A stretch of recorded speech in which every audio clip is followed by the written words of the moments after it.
Hey everybody, and welcome back to Filmatic.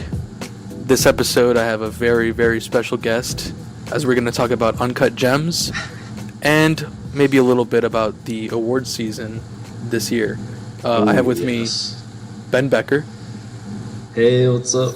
Ben Becker, glorious bearded man. Oh yes, your bearded brother. When I know. You have a beard. Yes, I'm a bearded brother in memoriam. Bearded brethren in memoriam.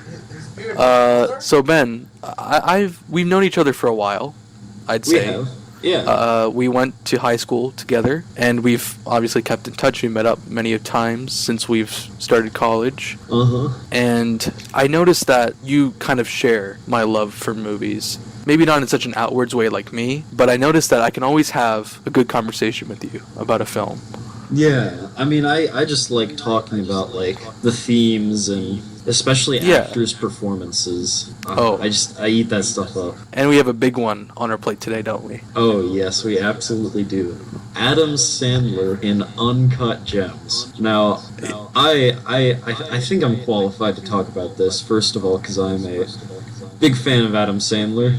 He has a lot of good movies, a lot of not so good movies, but this I'd say is his peak performance. For sure, and it's a real testament to not only him giving his career best, but everyone in this movie, the directors, the writing, the soundtrack, every single supporting character, everything just blends perfectly into the movie. Now, I guess before we jump in, I mean, anyone who's listening is going to know what it's about, but I think just for order's sake, we should talk about what this movie is about generally. So obviously we have Adam Sandler playing this Jewish jewelry dealer in New York, and he's as we learn, he's a big gambler, isn't he? I mean, he's constantly taking bets, wedging, one thing to the next, and things kind of ramp up. He's like a thrill seeker, He's always going from one thrill to the next. I don't know, he just can't seem to get enough risk taking. Yeah, okay, exactly. And it's just, I mean, you get speechless sometimes just thinking about it, Yeah. And it's like, so I think that the main thing when it comes to Sandler's performance is the way that the audience is linked to his stress levels, And the Safdie brothers are just masters of their technique at this, of making you feel what Howard is feeling in this film. And just when you get that little bit of relief, especially towards the climactic point of this movie, where you're just like, okay, oh God, it's finally over, he's finally done it. Everything's finally starting to go his way. And then Adam Sandler, or Howard, just comes in and just, because he can't stop. And that's the problem. Yeah. It's almost kind of a movie about, I wouldn't say addiction, but I mean, we'll get to the themes in a little bit. Right. We can, if you want, we can talk about the plot a little bit more in depth right now. Sure. Okay, so continuing with the plot, so now we know about his personality and who he is. What about the other characters in this movie? I mean, we have, obviously, the big player, Kevin Garnett, NBA basketball player, making, I think, his debut role in a film. I mean, I think, honestly, just served a little bit more to move the plot along. Yeah, that's fair. But there was also really interesting moments in his interaction with the gemstone. Yes, I mean, like for a basketball player who seemingly has never done any film or television before, he did a very good job of being, encapsulated by this gemstone. Yeah. I mean, hats off to him for doing exactly what he needed to do to service this movie, like you said. And then we have some side characters. We have Howard's mistress, Julia, who is extremely loyal, almost to a fault. And there's almost, I mean, some elements of, like, I don't know what the word is, not Stockholm syndrome, but you know what I'm trying to say, right? Yeah, like, obsession. Like, he's... Yes, because there's a lot of obsession in this movie. Correct. There's obsession with the gemstone. There's obsession with, doing bigger bets. There's obsession with Howard himself. And I think that it's just... Because no matter how Howard treats her, she's always trying to get back to him. And I don't know if it's an obsession with Howard himself and his character, or with his confidence. Because... I mean, on the face of it, you're like, okay, this girl's a model. Why is she, like, chasing Adam Sandler? No offense, Sandman. Yeah, this, I mean, This flabby 50-year-old Jewish guy yeah, exactly. with a Gucci belt. Like, I mean, Yeah. I guess maybe she likes the Gucci belt. Well, that's what I'm saying. It could be many. It could be the money. It could be the confidence. It could be the character himself for some reason. Who knows? But it's a very, very tightly executed and great part of the movie, and adds to it, obviously. Yeah. Then we have Howard's brother-in-law. That's his Arno. brother-in-law? Okay. Yes, this is his brother-in-law. That guy and his Goonies, they all sort of fall His in the same Goonies. category. Yeah, pretty much. And so Howard is constantly in his moves to move up in the He's betting. constantly making plays. And a lot of these plays involve Arno and his Goonies. And Because Howard- he owes the money. right, he owes Yeah. the money, and he keeps using the money that he gets that you think that he would use to pay them as collateral to get more money. And then it just goes on and on and on. What did you think of? I like the way, personally, that the Goonies, for the first half of the movie, you're just like, okay, these guys are just thugs. They're just here to intimidate, and to a certain degree, they still are. But there is some dimension added in the second half of the movie to these guys. They have we're not going to get into spoilers right now, but they do show, their colors and their true characters towards the last half of this movie. Absolutely. And we'll get into that a little bit later. Then we have some other characters. We have Howard's wife, Yeah.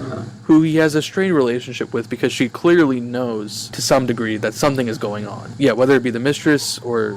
Alright, his wife Dinah, she doesn't play, like, a super huge role in the film, but, like, Adam Sandler's interactions with her and her character really show, like, how his recklessness can kind of affect the lives of others. Yeah. And really, like, what a lot of people end up thinking about him because of his actions and, like, the negative opinions that a lot of people have about him. I feel like her character does a really good job in highlighting that. Yeah, exactly. And it's good that they implemented, like, the familial side, because you see her, you see his kids, and it's good to see that the impact is on every single front, every front of his life. Yeah. And you know what, Ben? I'm actually getting transmission right now that Manny Rea is going to be joining us. Oh, my boy, Manny Rea. Manny Rea is going to be joining us, so we're going to do a quick cut right here, and Manny will be here in a moment. Alright, sounds good. And we now have Manny Rea with us. Manny. Hey, how's it going? It's going well, buddy. I can't believe you're finally on the podcast, bro. No, sure, dude. Listen, I think you started back September, November, whatever it was. I've been a steady listener. I enjoy it. You give a No, are you capping? I'm not capping on you, brother. Shut up, It's good to hear from you too, Ben. Oh yeah, good to see you, Manu. I You know, know we if- both. Yes. No, I was just gonna say, if I'm not mistaken, you guys saw this film No, together. exactly. I was gonna say. Oh, we did. It was very cathartic as a group to go. Cathartic, See. wow. I don't know if cathartic's the word I would say. Honestly, More- for me, definitely More mind fuck. that whole. I don't want to get ahead of ourselves here, but till the very That's end. fair. Yes. Till the very end, it was an. So, Manny, basically what we've been talking about so far, we're trying to do a non-spoiler section so that, a lot of people can listen to this, have a large base, not to brag. Sure. Okay. So, like, we started talking about the general plot, and we started doing a little bit of a character kind of breakdown scenario, like who each person is, how they matter to the story. Okay. So obviously, we started talking about Howard, Julia, his girlfriend, his brother-in-law Arno, who he owes a lot of money to, as we said. And we were just going to start talking about his wife, specifically. But non-specifically, is there anything you want to mention about the plot or about any characters that we've talked about so far? What I really enjoyed about this film, and you don't see too often, is a lot of intersectionality. There was a great scope, I think, of a cast. If you catch my vibes, you got, because this was a very hectic life this man had. You got to see a little bit of everything. His family, the people he worked with, the people that would just come up to him, going to the auction house. I really like the scope of characters. And actually, something that I thought was interesting. You guys know Tilda Swinton? Yeah. Yeah. Apparently, she was the one on the phone, the auction house chick that. Oh, yeah, I did read about that. So I really like that they included a lot of great actors as well that that got to do these different kind of roles. So. Yeah, and even people who earn acclaimed actors like Kevin Garnett, Yes. KG. My man, KG. Dude, that just solidifies, like, you know, you gotta give respect to him too, because that was a huge role that he put himself in. It wasn't like, oh, like a 5-minute thing. This was essential. That's what Ben and I were saying, was that, yeah, it wasn't like a breakout mind-bending role, but it was perfect. It was exactly what was needed to service what the film needed. And it was a pretty big role. Like, yeah, no, that's fair as well. I mean, he did a good job. Substantial, yeah. Mm-hmm. That's the big ones. Now his wife, okay? Dinah is her name. Dinah. I was just beginning to say that, you know, that she has this semi-awareness of what's going on in Howard's life, right? Well, it's very much similar. It's just it's kind of that mob wife, that role that they play. That, you know, they're aware of what their husbands do. We watch Goodfellas. You see The Godfather. Anything like that. That's kind of almost a trope. You know, that it's the wife that's aware, but they know what their husbands do, but they don't get involved. They're there for the family. But right. I don't know. And then I guess Howard's a different man. He's a different man. Yeah. And okay, yeah. Well, there's something else I want to say about that character in particular, but I'll save that for spoilers. And I think the next biggest role would probably be Lakeith Stanfield. Oh, I think his name is Can we get Damani. quick applause on that? You guys have like. Yeah, we'll insert that later. Yeah, it's in the audio right now. I'm just because like you go ahead. I know what you. I think you have well, I was just gonna say in general that in the spirit of all, you know, KG's role, like, perfect casting, I'd say, for a kind of scummy but also kind of lighthearted accomplice, I guess, to Howard. I'm not sure what exactly his role was in the beginning. Yeah, he's kind of an accomplice. Yeah, and I think that was just perfect. I mean, what do you guys think? Yeah, I mean, he did a great job. He just kind of like had this whole vibe about him, like he's not like heavily enough involved in Howard's shit to really care about it. Yeah. So like, whenever Howard's in a tough situation, he's just kind of like, oh man, yeah, fuck off, I don't really care. But yeah, and he's kind of just in it to make money with Howard. Right.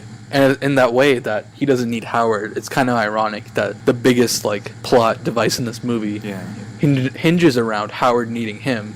So you kind of get that in the beginning. And I don't think it's a spoiler. I think it's kind of in the trailers a little bit. But like, he's kind of chasing him around and stuff. Like, where is he? Because he needs this. That, and then because it's all a big chain. It goes to show you that this is one man we're talking about. This is not like this is all one man's problem. This is not the company's problem. This is not some big issue. This is his issues, and not everybody is, you know, keen on seeing him succeed.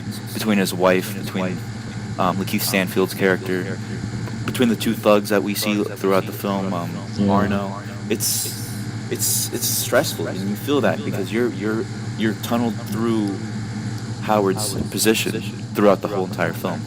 I like some key moments, if you don't mind me mentioning. Go ahead. Are definitely the part where he's trying to get into the Phillies, the Sixers practice. Sorry, not the Phillies. That's baseball. The Sixers practice. That was just oof. Yeah.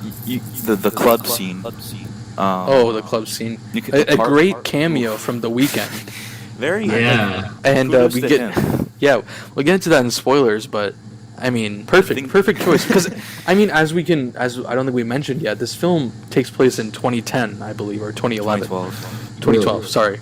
And even more respective to that era, it's a perfect choice for a musician that's going to be in New York doing this kind of thing. But anyway, we'll get into that. So those are the main players. I think that's about everybody. Yeah, I think that's about everybody that's big. Okay. Now, is there anything else that we can mention before spoilers? Definitely. If you don't mind, we can go through the score a little bit. Oh, yes. Which all right. I like to read about other people's opinions online just to see like what the general consensus is. And I saw I had like a okay, you're not supposed to go by this stuff. I'm like, what? 53% on audience for Rotten Tomatoes. I'm like, yes, isn't that so interesting? But like a lot of people said like, oh, this movie was too confusing. This movie was just. Wait, it got a 53% on Rotten Tomatoes? On the audience. So. Oh, that's crazy.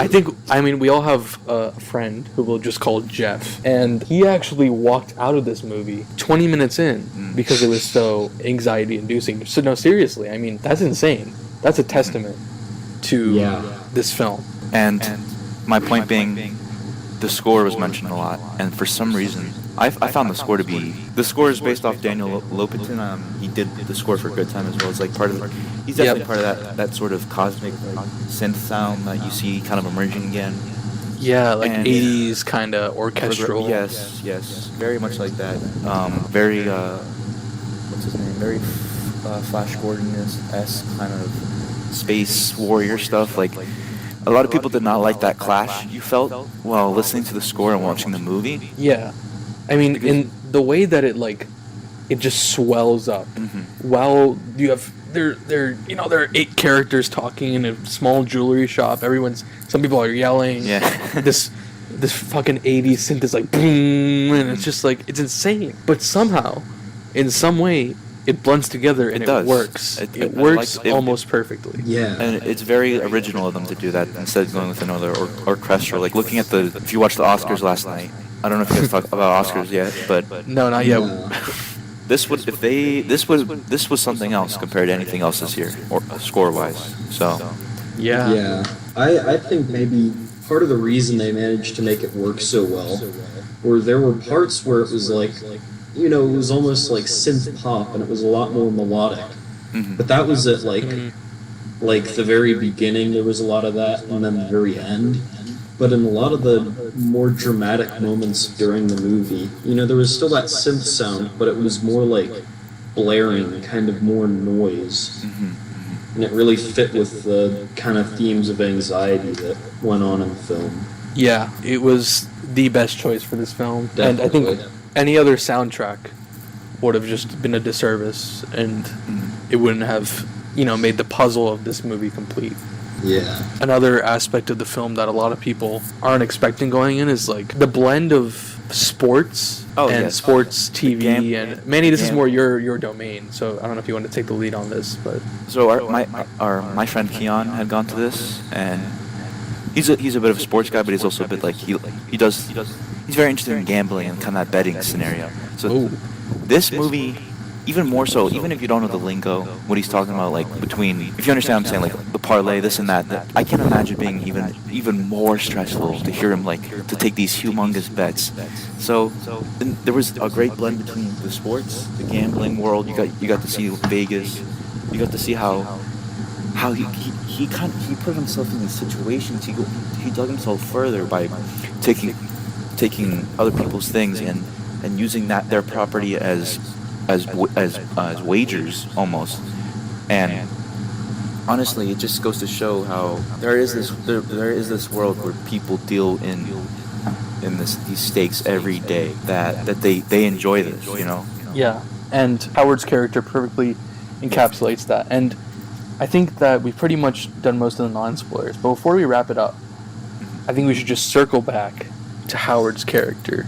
Sure. Because it's almost, it's like Shakespearean almost. I mean, Howard, he's constantly apologizing, empty promises, breakdowns, and it's perfectly captured by Adam Sandler, who's, rarely ever probably his best performance, as we said before.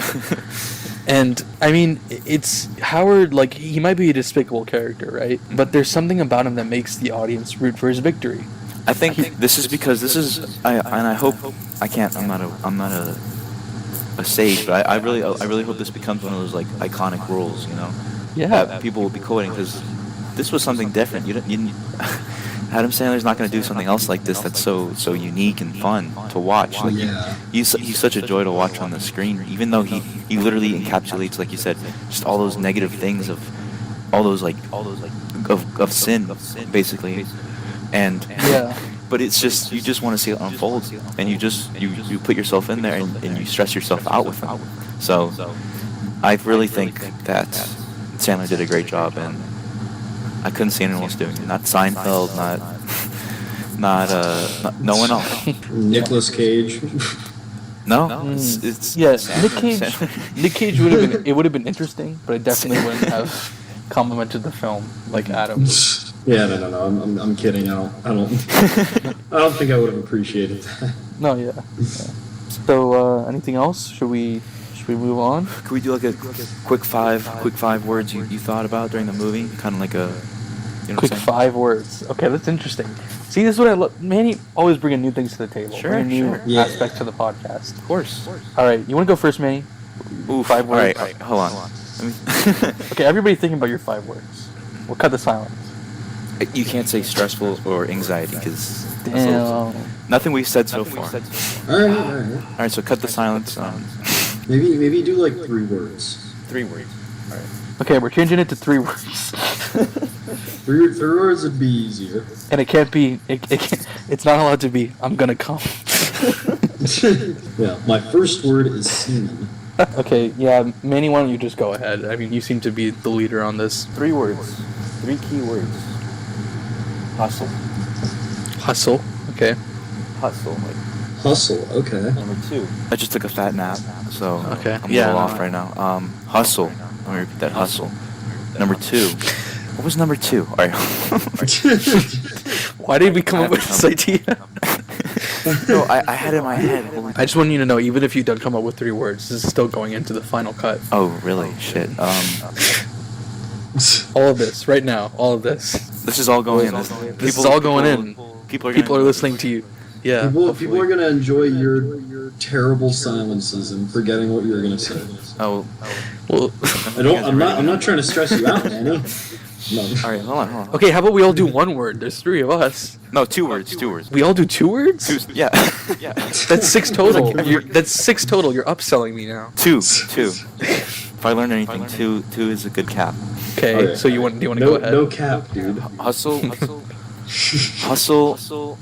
and relief. Okay. Damn. So, Interesting. There was definitely a second word in there that would have like connected the 2, but like I'm capping them right now. So All right, give us a little explanation of your 2 words. hustle, like you feel like you hustle to watch the movie, you know, like it's a job, it's work to watch it, no? That's fair, yeah. So, and also hustle describing this guy hustling people, this guy doing the hustle every day, hustle and bustle of the city.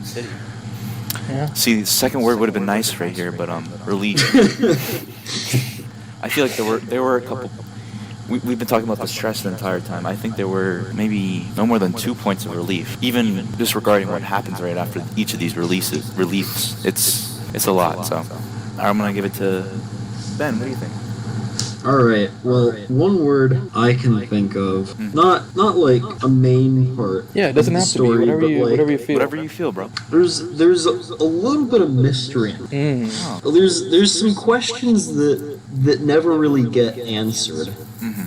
That's true. Right? Like, who are these goons? You know, why does Adam Sandler owe his stepbrother money? Right. And there's like, I mean, some of this stuff gets like revealed as you're going through. Because I mean, at first you don't even know that he owes this guy money. You don't know that he's, and once you find out that that Howard owes him money, you don't know he's his stepbrother. You don't know there's that family connection. Right. Yeah. And so you start out really in the dark, and I feel like that adds a lot to the movie. And then as you learn more about the characters, as more and more is revealed, it's a good way to get you kind of involved. Yeah. I completely agree with that. You don't need to know everything. I hate when Yeah. movies just. And I like that kind of what you mentioned, where it's like the movie doesn't start where it's like, this is Adam Sandler, he's a jeweler, and he digs himself into a pit he can't get out of. You know, he's already in this pit. This is who And he is. he's already in this pit. He has the shovel. And he's full dig right now. I don't know.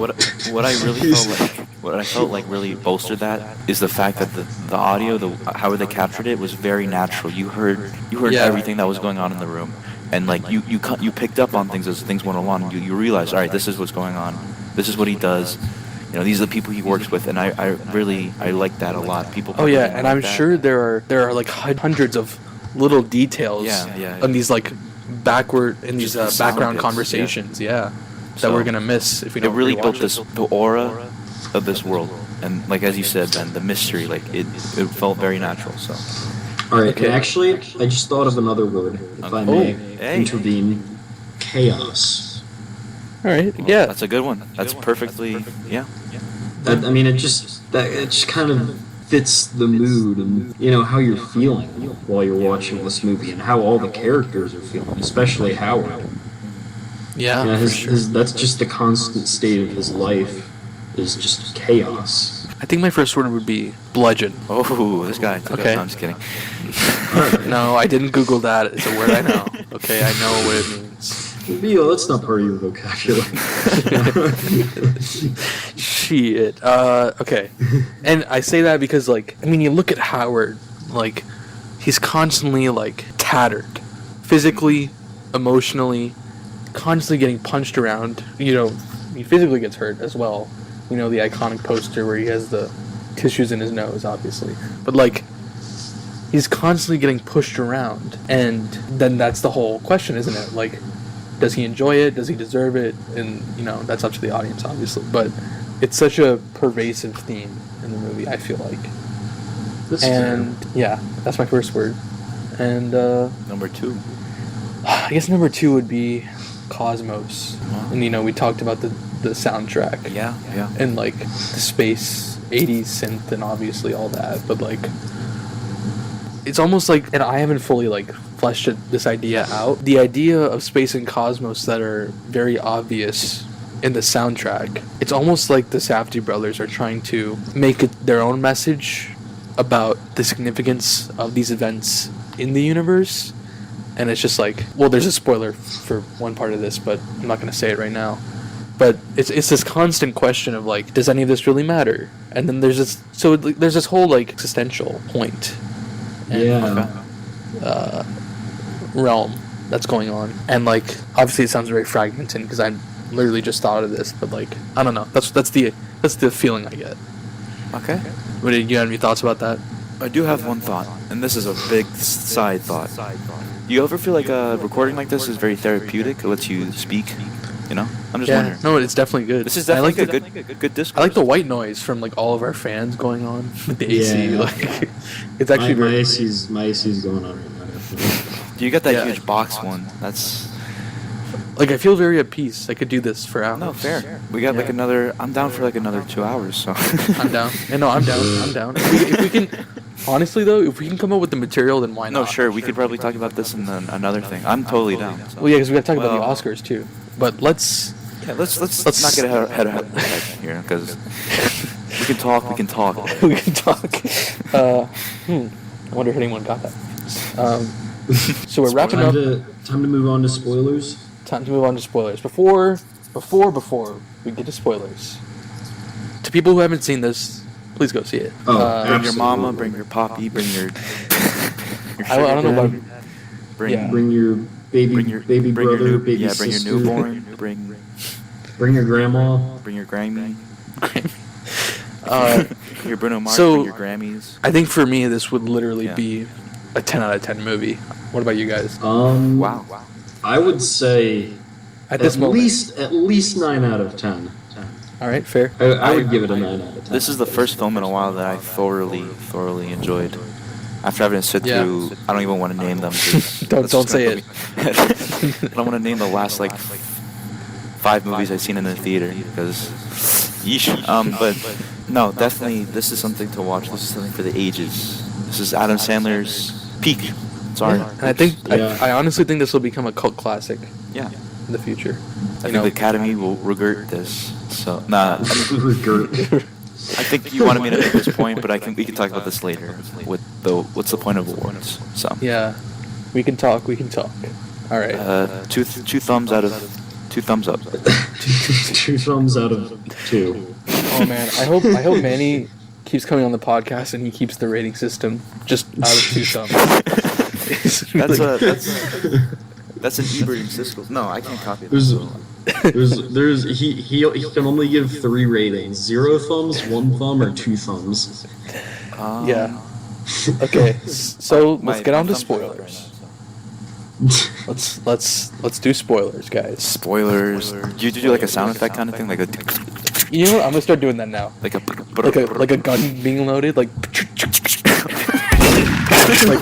like right when you load up Red Dead Redemption 2. Yeah.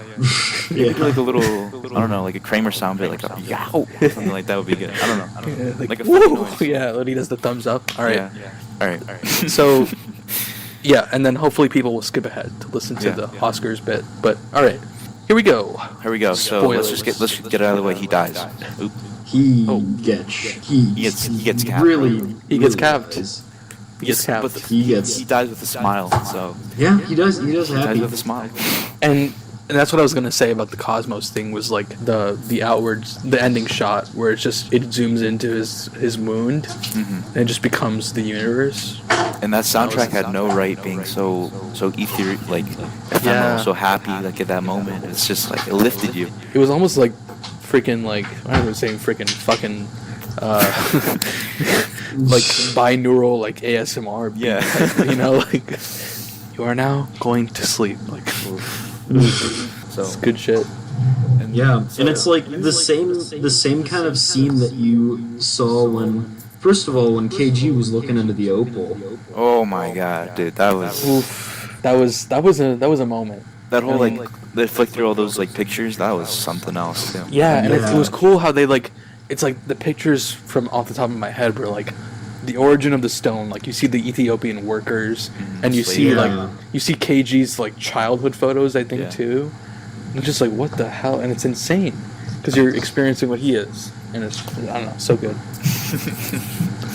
No, that It's glass pretty break. ridiculous. That glass break was great. I really liked that. That's the first time you realized that you were like, oh shit, my heart, like I just like made me kind of jump heart a skipped a little. beat. Yeah. All right, so now that we're going like full-on spoilers, I would say let's take the plot from the very beginning, and we can kind of talk about the themes of like anxiety as we go along.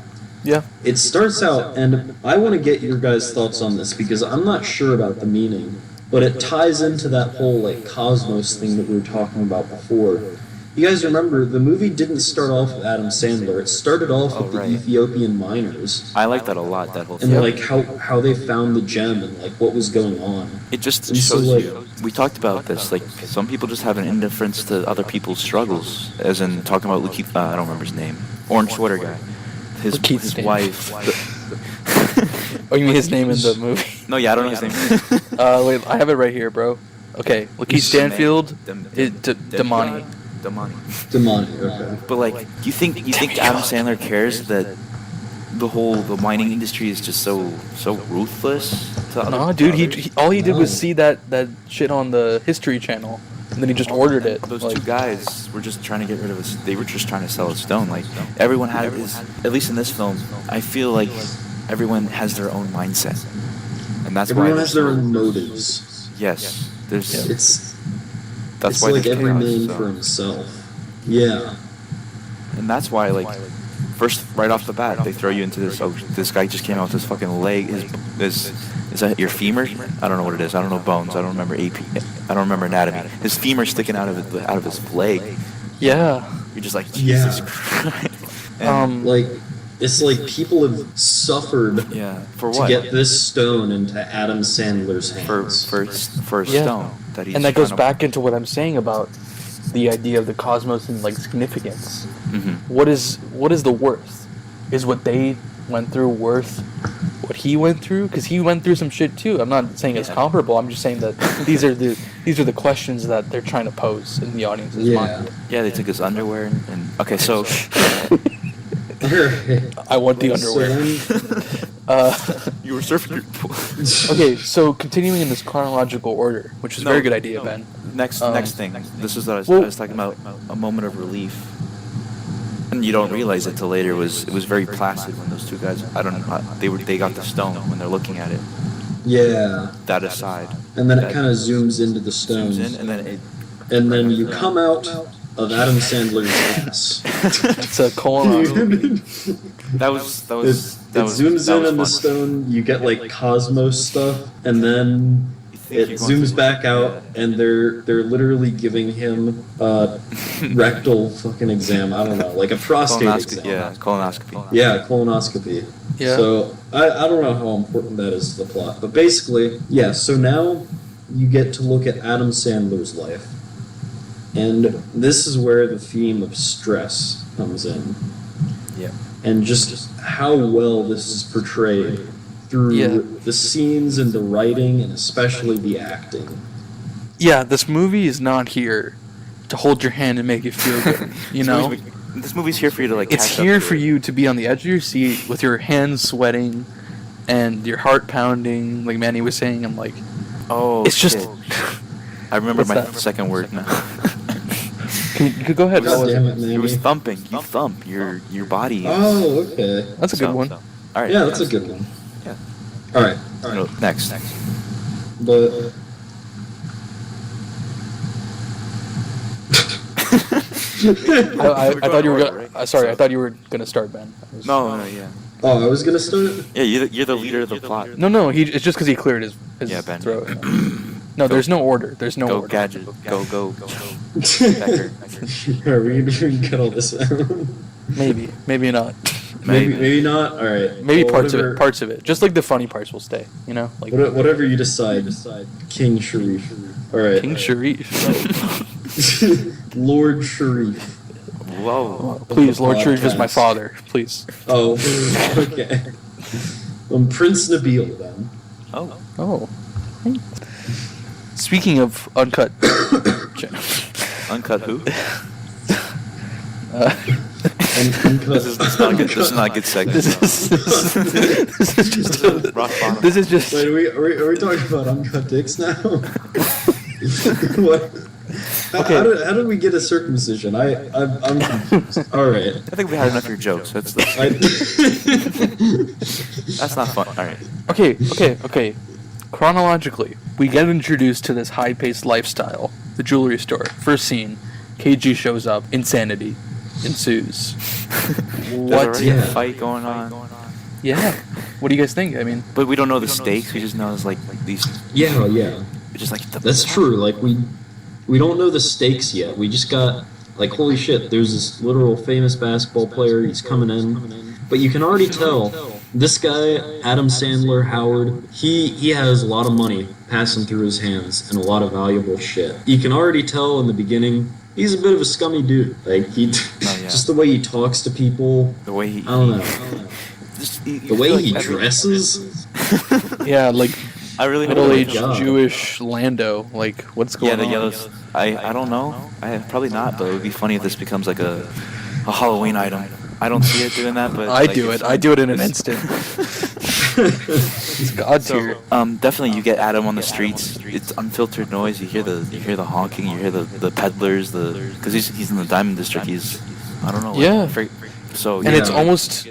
it's almost indicative of like, I don't know, Manny knows this better than anybody else, but like the classic New Yorker kind of like, hey, I'm walking here, like yeah. just walking down the street going to your job. Mhm. And I think that, well, that's the spirit in the beginning. Mhm. It begins to show as something more indicative of his personality once we get through that KG scene. I just feel like maybe you don't pick this up right away, but he's the kind of guy like he's always thinking about the next hit, the next this. He's just Yeah, always 2 looking steps for it. ahead. Yeah. So Yeah. you get into the KMH jeweler store. Okay, so when KG is looking into that stone, right?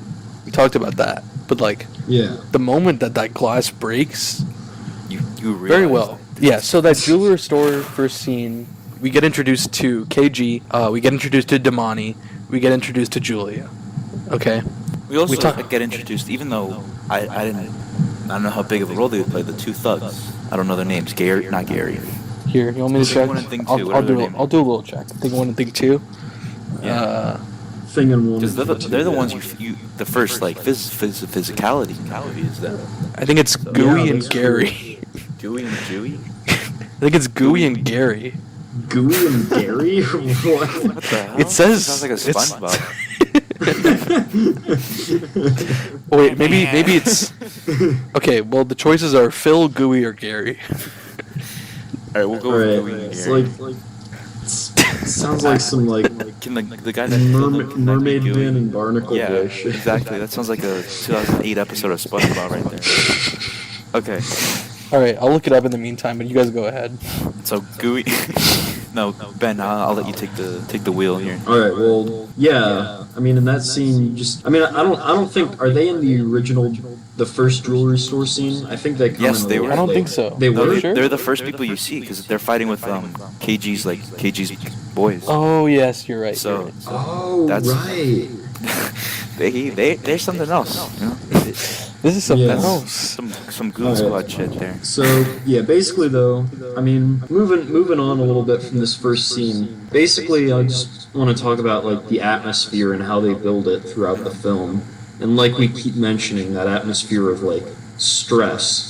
You know, somebody's just throughout the film, somebody's always talking, somebody's always shouting. You know, people are constantly trying to talk over each I other. mean, that's the city for you, and that's probably that's Yeah. the Diamond District. So it's Yeah, Yep. and just moving through crowded spaces. I don't know. There's always something going on, and it's Yeah. like a lot to process. I think that's intentional, and I think that's really artful, masterful. Yeah. Yeah, everybody's just trying to do what they need to survive, and Yeah. it's all happening at the same time in enclosed spaces in a crowded city. So can we get a little clap track for the Safdie brothers? Because Alright. this is the first thing I've seen of them. yeah, I mean, you guys should definitely watch Good Time if you haven't seen it. Okay. I have not. It's on Amazon Prime. It's also on piratebay3.org. One of them looks like he's stinky. Another one looks like he's in a fraternity. But like I vibe with him. So No, they're cool. They're cool. Actually, Nabil, you know, he knows them. They're cool. I know. I'm friends with them. the Safdie. No, but Benny Safdie was actually a supporting character in Good Time, Oh, and is that it's really. stinky or fratty? I don't know if I want to validate that with a response. No, I'm but sorry. The one with the No. hat or the one? No, okay, he's the one with glasses Okay, and yeah. not a beard, and he plays. Not to get into it too much, but he does a really good job. He plays like an autistic guy, and Robert Pattinson's brother. But definitely watch it. Watch Good Time. It's similar spirit, but a different topic almost. If you like this, you'll definitely like that. Okay. And we could talk a little bit about that more later. But Back yeah, to the plot. actually, I think that their names are Phil. Phil was the one who killed him, I think, Okay. and Nico was the other one. Yeah. Okay. So who's So Gooey not and Lou? so not Gooey and Gary. I don't know. On Google it says Gooey and Gary. Wait, were those two other guys that he owed money to? Oh, Like Gooey. those two- Gooey. No. Gooey is his father-in-law. Oh, and Gary was Oh. The guy who goes to the auction for him. No. Okay. No, because remember he says, I disagree, Gary. Gary's the guy who's like, that's the dumbest fucking bet I've ever heard. Yeah, that's Gary. I'm talking about Gooey, bro. Oh, yeah, Gooey. His father-in-law. He's at the party with him Judd too. Hirsch. Can we get a clap? Judd Hirsch. Let's go clap for Judd Hirsch in here. No, yeah. So, Yeah. Well, any guys, quick side thing. Any sound effect you want, you name it. I'll put it in post, bro. can you put You just Alright, gotta say alright. it. Go ahead. Try name anything. I do it. Pete Davidson. Okay. It's done. I want you to edit in your a full voiceover of you doing the Joker scene in Suicide Squad. I can tell you meant that. I think that'll be a bonus episode. I think Alright. a full thing. Yeah. So you have any sponsors on this show, or is this full art? I actually, if I wanted to, I could actually add sponsored. No, seriously, I could actually add Oh, yeah, sponsored yeah. segments and like make 2 cents. But Are we really a trying to get majority, this right, though? a majority of my episodes don't have enough plays and aren't long enough where I would benefit from setting that up. But if I ever start to make like 45-minute long episodes and I have more than 50 I mean, people hey, this one- listen, yeah, but who's gonna listen to? This is a charity live stream. We're doing. Yeah, Charity live Manny and I stream. actually did a charity live stream a few weeks ago, but we didn't How air many? it. Don't. It was like You 3 didn't hours stream long. it? No. All right, let's get back All right, into it. let's get back to the movie. We're gonna have to cut some of that. No. Too much banter. So was there any point in this movie where, because okay, a lot of people, it's very 50-50, like Manny was saying earlier, that where people got really uncomfortable and almost didn't like the movie because of those high levels of stress that we're talking about. Was there any point where you personally got uncomfortable enough where you're like, I don't really know, but then you Absolutely not. I loved it Yeah. all the way through. For me, when it comes to watching a film, I don't want to. I'm there till the end, unless it's like Okay, there a, are like there are couple- a rom-com or something. yeah. This No, I completely agree. It's just that Yeah. this idea that people are hating it just for that and for no Yeah, other that's- reason that's seemingly, unfair. That's it just blows like- my mind. That's because you're used to watching Chipmunks and Squeakquel, Shipwreck, and Roach. Yeah. Well, I was wondering if any of you felt that way, but all right, it looks like we're all on the same page. Hey, there you go. All right. All right. So, Yeah, go ahead. back to the plot, because I mean, it just kind of blends together because it happens so fast. Yeah, I mean, we can go and talk about the ending for a little bit. Okay. So, because, like, I mean, first of all, were either of you expecting him to die at the end? Well, Well, not when I mean, once he locks them into that area and the basketball scene gets about a quarter way through, for me, like, I knew something was gonna happen, yeah. but I didn't think that he was gonna die. It's with these kind of movies, you always have that mindset, oh, people are gonna die because that's what movies. Otherwise, movies wouldn't be, you know. So at the same time, I was like, yeah, like I'm like something's gonna happen at the end. Something's gonna happen, and when something did happen, I thoroughly enjoyed it. It wasn't like Matt, you know, they were gonna do that anyways. Like that, this was like I kind of wanted them. This had to happen because otherwise he would be doing this story wise, this needed to happen because it was, you know, more or less deserved, and it's that idea that your actions have consequences. Yeah. That was definitely a big part of the story. I don't know. I just thought it was really good how they almost have like this they start building up this narrative where it's like, oh, look, the basketball, it's all going well, you know, everything's finally working out for him. And they like almost build it up like it's gonna be a happy ending in that final scene. The music does that too. Yeah, the music does that. And you don't. It just once again goes to show you those two guys were indifferent the whole time. They were just looking to hit the store. So and like because they killed their boss too. They killed Arno. They fucking. So it's not the Safdie brothers took what would be otherwise a shitty, just like, oh come on, like why'd you do that kind of plot point, you know, that trope of, oh let's shoot him in the end, and they took it to a level where it just proves their point. This whole film of indifference and this hole you dig yourself into when you live this your kind actions of life. Of consequences and just like the meaning and how people fit into the universe. Pretty good way to sum it up. Yeah, I'd say. Is there anything else you guys want to talk about? Yeah, any strands or? I got a segment. What was your favorite line? I mean, obviously, I think everyone's favorite line is "Holy shit, I'm gonna come." Can you say that again? I didn't hear you. Say it again louder for when my Holy shit, I'm gonna come. Oh yeah, that one. That was a good one. What are some other memorable quotes? How about like, okay, obviously we all know "This is how I win." Okay, classic, right? This is how I win. The ones like I disagree. You know, I disagree. Like the quotes, how you base it off is what you're saying with your friends. What your friends say, you know, post movie when you guys are just having a conversation and you get line. And I started this shit is a good one. Yeah, no, and I think that just as Pulp Fiction was for people of that era, I honestly think that I'm gonna be using these lines with you guys and my friends for a very long time. For a while, at least. Yeah. The whole part with the inserts was pretty. Oof, that was cringe moment number 27, I think, at that point. A good cringe. Good cringe moment. What about the club scene with The Weeknd? Club scene. Oh, okay. I just thought of another good line. Fuck The Weeknd. It's a good one. Yeah, that's a good line. But also like, I never resurfaced anything. You know, we're a bunch of morons. That's a good one. When he's like, "Where are you guys going for the summer?" We're thinking of going to Europe, get some culture in here. You know, raising a bunch of morons. Yeah. Oh yeah, he just calls his kids dumb. That was good. Do you think they played Oh no, I really like the whole part with he had to take his kid up to the bathroom. That was good. Cringe. That was cringe moment number like 18.6 right there. That was dog.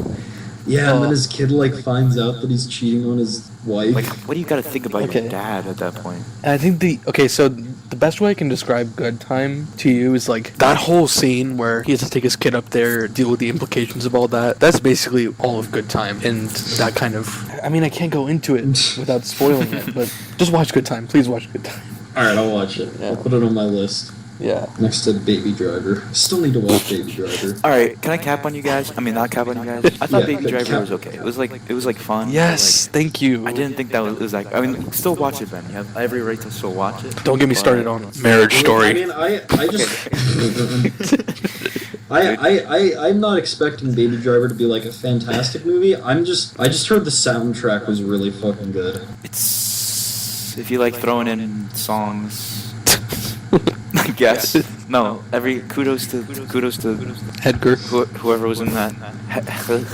What's his name? Hansel. Hansel and Gretel, or whatever his name is. Hansel and Gretel. Hansel No, and Gretel. hats off to Hansel and Gretel. They did a really great job. Hansel, whatever. They really gained weight for the role. I mean, damn. No, Little wasn't there a fairy tale Gretel joke Hansel there. that came out this year? Yeah, there was. But I'm thinking of Hansel and Gretel with wife beater and another girl. You know what I'm talking about? Yeah. So He's speaking, of course, about Jeremy Renner. We don't do that here. All right. anyways, Uncut Gems. Uncut Gems. Masterpiece. Definitely. It was definitely a work. Fantastic Masterpiece. movie. This wasn't your typical Maleficent Mistress of Evil. This was I mean, something else. To quote Tobey Maguire. I feel honestly like very fortunate that 2019 was a year where I got, in my opinion, 2 masterpieces: Uncut Gems and The Lighthouse. All right. Quick, look, are you ready for a nice transition? All right, I am. 2 masterpieces, neither of which got a fucking Oscar nomination. Well, Did Lighthouse either of got- them get Shut up, anything? Manny. Okay, but Shut if we're being up. technical. Well, if we're being technical, Lighthouse didn't get a nomination for fucking cinematography, which is fine. Did it even Yeah. win? No, it didn't. 1917 won. What? Yeah, the Academy likes. They get a real big hard on when people use one-shot movies and. Ugh. Don't get me wrong, Birdman was great. Yeah, no, that's exactly what I was telling Manny yesterday. It was like, okay, I love Birdman, Because, but one shot You know does what I'm not saying? Like- equal I cinematography. mean, I'm gonna say I don't think I didn't watch enough movies this year to really have an in-depth discussion about the Oscars, but I saw Lighthouse and I saw Uncut Gems. And that's And all. both of these movies were fantastic, and That's the way I don't they- know how they didn't. I don't know how they didn't get nominated for best movie. I don't know if we're ready for this whole fuck awards keep repping yourself speech, but I'll save that for like the last 2 hours. Last 2 hours of our live stream. But are we ready to get into Oscars? I mean, if we have nothing else to say about Uncut Gems besides, I think. What do you think? okay, What do you think, Manny? well, something I was thinking about in terms of just a little thought I had was like, I love the depiction of New York. I feel like it's very classic, kind of 70s vibe almost. Interesting. I get where you're going here with. I recently watched Taxi Driver before my nap. I think I had to take a nap after that, but like, I kind of get where you're going with the 70s. A lot of films that came out in the 70s relating to the city were very. They blended a lot of the boroughs and the people and Yeah. the filth and the sex. And the- specifically in contrast to Taxi Driver, because Taxi Driver in New York is like Oh, that fucking was- gritty underworld. Like, sorry, You capping, bro? Because I think Taxi was Atlanta. what? Taxi Driver. Oh no, I'm thinking of Baby Driver. Oops, that's What's the- Dude, that's a Come that's on, a, Manny. that's a cringe moment number 1. What the hell, You should have a sound effect, for dude? that, for cringe moments on. Yeah, there you go. Because this guy just tried to say that Taxi Driver took No, place in Atlanta. I'm thinking Baby. I thought you were talking about Baby Driver with Hansel and Gretel. I'm sorry. No, Alright, no, keep going. Hansel and Gretel. Keep going. as I was saying, jeez, Yikes. For Awkward. that disgusting interruption. New York City, seen in ways that haven't been seen since films in the 1970s. Sure. Because the city, I feel like it's been like so cleaned up and gentrified and homogeneous. Homogeneous. It's like there's so much that goes on at the street level, so much chaos, but Yeah. there's still it's Maybe just it's not as outright as Taxi Driver. No. No, as outright. No, yeah, exactly. That's, it's not as because it focuses on certain parts where like Taxi Driver. You can talk about it movies from that time. Putney's. There's a. I don't even. That's another episode. But like they show. They're pretty straight up about their stuff. But this was focused on the jewelers and the betting and the So yeah. Yeah. Any final thoughts, Ben? We should cap it at an hour and then get into whatever else we need to. Yeah, I'm just I don't have any other thoughts. All right. I guess that means we can talk about the awards season. The killing scene. killing season. We mentioned that 2 great films were not considered for any substantial awards or any awards. And We can talk about within our local audience. When I say local audience, I say the Nog Marriage Story between Joker. Have you seen Marriage Story, Ben? No, see, I haven't watched enough movies this year to really participate in this conversation. I think we could talk on a surface level, not getting. Yeah, I mean, we're not gonna get into anything specific, but like, what do you want to say, Manny? Because like, I think you and I agree on this, so I don't know what. I'll start with Marriage Story. And so I watched that in my room. Oh, me too. I feel. I'm gonna. Should I head out? Because I don't want to get any spoilers. Oh no, I'm not gonna get into spoilers. We're not gonna spoil. We just wanted to just quickly cover it. Yeah. This is down to performances and how this relates to the 20 other divorced. No. But so I think it was. He's not wrong. Divorce and family is something that can really it touches everyone within what you think about your parents and with them and Marriage Story. It's marriage. It's like Toy Story. Straight up. It's a marriage story. So I mean, they did it. I think they did a good job of painting a little picture of a little family here. Between ScarJo and Adam Driver. And okay, Manny, stop footing around because I agree. It's great. It's wonderful. It's a wonderful depiction. Probably, the best depiction of divorce and this kind of emotion. No, one of the best. I didn't say. Sorry. Sure.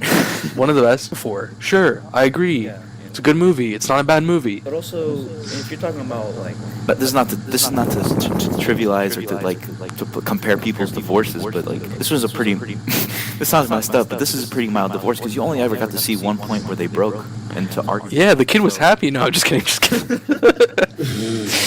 But that was my issues. Adam, I really like Adam Driver, and yes, I really felt his energy in that one scene. But I feel like they could have gone a little bit more. Yeah, it was mild. It was entertaining and mild. It was mild. I think if you want to talk about a subject like this, it can get a lot louder. Is what I'm gonna say. Yes, thank you. So, still watch it, Ben. I would still watch it. Still watch it. I still recommend it. I don't know why everyone. It's just I caught flack, Ben. I basically caught flack from Evan because I thought that Joker was a better overall film that did something new and different and creative. Which I haven't seen Joker. All right, what movies do I need to see this year from this past year? Joker, Marriage Story, Joker, and Parasite. I need to see Parasite. Yeah, those are probably the 3 essentials, I'd say. And Ford versus Ferrari. Have you seen Knives Out? No, I haven't. Definitely see that. Yeah, sure. All right. You'll see your boy Keith Stanfield in another role there. So. You know what I did just see? Probably one of the best movies I've ever seen. Birds of Prey. You actually saw it? I actually saw it. Yeah. Interesting. Pirate or?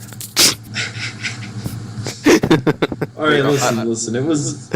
I mean, no cap. I kind of want to see it. It seems entertaining, to be honest. It was okay. Was it good cinema? No, probably not. No. Was it entertaining? Yeah. Yes. I thought it was entertaining. I thought it was just violent enough to be funny, and then Harley Quinn was hot. And there you go. I mean, what more can you ask for, really? That's true. I mean, I'm not one to jump on the Birds of Prey because I'm not a Birds of Prey fan. I remember when they had a show 15 years ago. That shit was ranky, stinky. Yeah, it didn't even make sense. They had powers that they weren't supposed to have, and obviously here we are talking about it. No one remembers it. I guess I'm sure there are Birds of Prey fans out there. There are definitely Harley Quinn fans out there for sure. I mean those. Oh, there are plenty. So, guys, we keep saying it wrong. It's called Birds of Prey and the Fantabulous Emancipation of One Harley Quinn. That's the full title. Is there going to be a part 2? You know what? I'm never going to say that. Can we just call it what do we call this movie? Just call it Harley Quinn. Debut. Harley Quinn the movie. Harley Quinn the movie plus 3 other girls. 1.5 of which were. So how was Leto in this one? He wasn't in it. Do you have any cool spoilers for us? Jared Leto wasn't in it. Is there? Do you want me to spoil the movie? Is there anything you could really spoil that's surprising or? I'm gonna be honest. I don't even remember most of the movie. I'm guessing it's just. I'm guessing they beat Black Mask. He probably Like I don't even remember who the villain is. Was it Black Mask? I don't know. What? That's how little I processed that movie. Dude. It was just a bunch of people getting their legs broken, and then So Harley Quinn was the most attractive. Who was the second most attractive bird of prey? the voice one. Huh? The one. Yeah. Okay, I'm gonna look up birds of prey. Black Canary. Oh. All right. Is that the girl that was in Sky High and Final Destination and? Yeah, she kind of hot though. I mean, Yeah, bro. I've been standing here since 2005, bro. I'm not Yeah, even I guess happy. Black Canary. where is this podcast going? This is just. Okay, now we're gonna rate the birds of prey. Okay, now let's talk about What we're talking? Oh, movies of the year, basically. Yeah, basically. So, what movies came out this year? Let's pull up a little bit of a list. Let's get the same list going. Like all of us pull up the same thing, so we're looking at the same. I mean, I was just gonna use Google. Yeah, that's fine. Movies of 2019. Google. Looking at Parasite, Yep. Hollywood, Irishman. So. Okay. Let's start from the bottom. Bottom as talking about going to 2019 fantasy movies and just kind of like we're not gonna last long. We're just gonna say meh or what to each of them. I think would be good. All right. I will be back. Potty break. I have to go take a potty break. Okay, this is good. I like. You want We're reinventing. You guys can talk about this year's movies since I didn't see most of them. We're reinventing the format of podcasting. They're now potty breaks to talk about birds of prey. All right, I'll be back. Okay. So I'm looking at Toy Story 4 right now. Listen, I love Toy Story a lot, but I'm not gonna see it because I feel like I mean, I don't have my summary in the hotel room that one night. So yeah, and like I don't have an attachment, so I don't want to see it anyway. But like I do have an attachment, and I respect it enough that I don't want to watch it. yeah, because Toy Story 3 wrapped it up perfectly. 3. Endgame. Ooh, that's a. I don't know. For what I think we talked about this a little bit, but like for what it was, okay, sure, whatever. Yeah. You know, like it wasn't. I wasn't in the theater like tearing my hair out. You know, but like as a superhero movie, nah, It did bro. its job. Nah, bro, get out of here. It did its job of fulfilling this MCU arc. Oh, yeah, okay, sure, I guess I don't care. But like, I think for me, don't at me, bro. my for whatever level of fanaticism I had with MCU died with Civil War. Past that, I don't. Damn. It was decent. That was an interesting watch because my sister's like, let's just watch it. And I had some Little Caesars that night, so I'm not in the bougie mood, you know. I realize I'm eating here and I'm watching here, so it's Yeah. cute. I mean, let's bring your 10-year-old to the movies kind of flick. So Yeah, it was fine. Kid in the King. Are you seeing Kid in the King? Because I'm seeing Kid in the King. Yeah, I'm sorry, my list is okay. Kid and the Hellboy. King. Okay, yeah, you go. I'm sorry. Kid and the King. Apparently, was not bad. It's a retail. Okay, we're gonna skip that. Can we just do movies that we've seen? Fine. Let's go up to 2019 dramas. It's pretty packed. Okay, Joker. Shit. Joker baby. Joker baby. I think I heard a Zoom action in the back there. Break into the recording. We love Zoom. It's a chill. I'm back. B. If you want, we can have a fourth guest on to Yes. give his. How is that gonna work? Movies. Cooper takes my headphones. Oh. Wait, Cooper. If he wants. I don't know. Yes, I want Cooper on. Bill says he wants you on. Okay, I'm not very good at talking about since I've stopped that. Oh, you just talk to him a little bit. Just for a little bit, just for a little movies bit. you've seen this year and stuff. Just a touch. This is great. Hello, gentlemen. We're completely reinventing broadcasting on levels that have never been foreseen. By Yeah, it's just become a shitty Skype call. All right. I'd God. argue that it's a regular Skype call into Oh. shitty podcast. Now that I'm just something to think about. Did anyone see Midway? Okay, Cooper. Basically, right I don't now. think anyone on Earth saw Midway, man. I didn't even know that came out. Cooper. Well, wait. We need to hear Cooper's thoughts because Yes. what did you think Your of thoughts on what? the? Okay, let's start off with this. What were your favorite movies of this past year? Parasite and Little Women, far ahead of everything. Although I didn't Oh. see Lighthouse. Okay, you're missing out. Yeah. What did you think of? So I've heard about 3,000 times. And it's not gonna stop. What did you think of Uncut Gems? Uncut Gems was also fantastic, but not quite as good as those two. It was like one tier down with probably Midsummer director's cut. Interesting.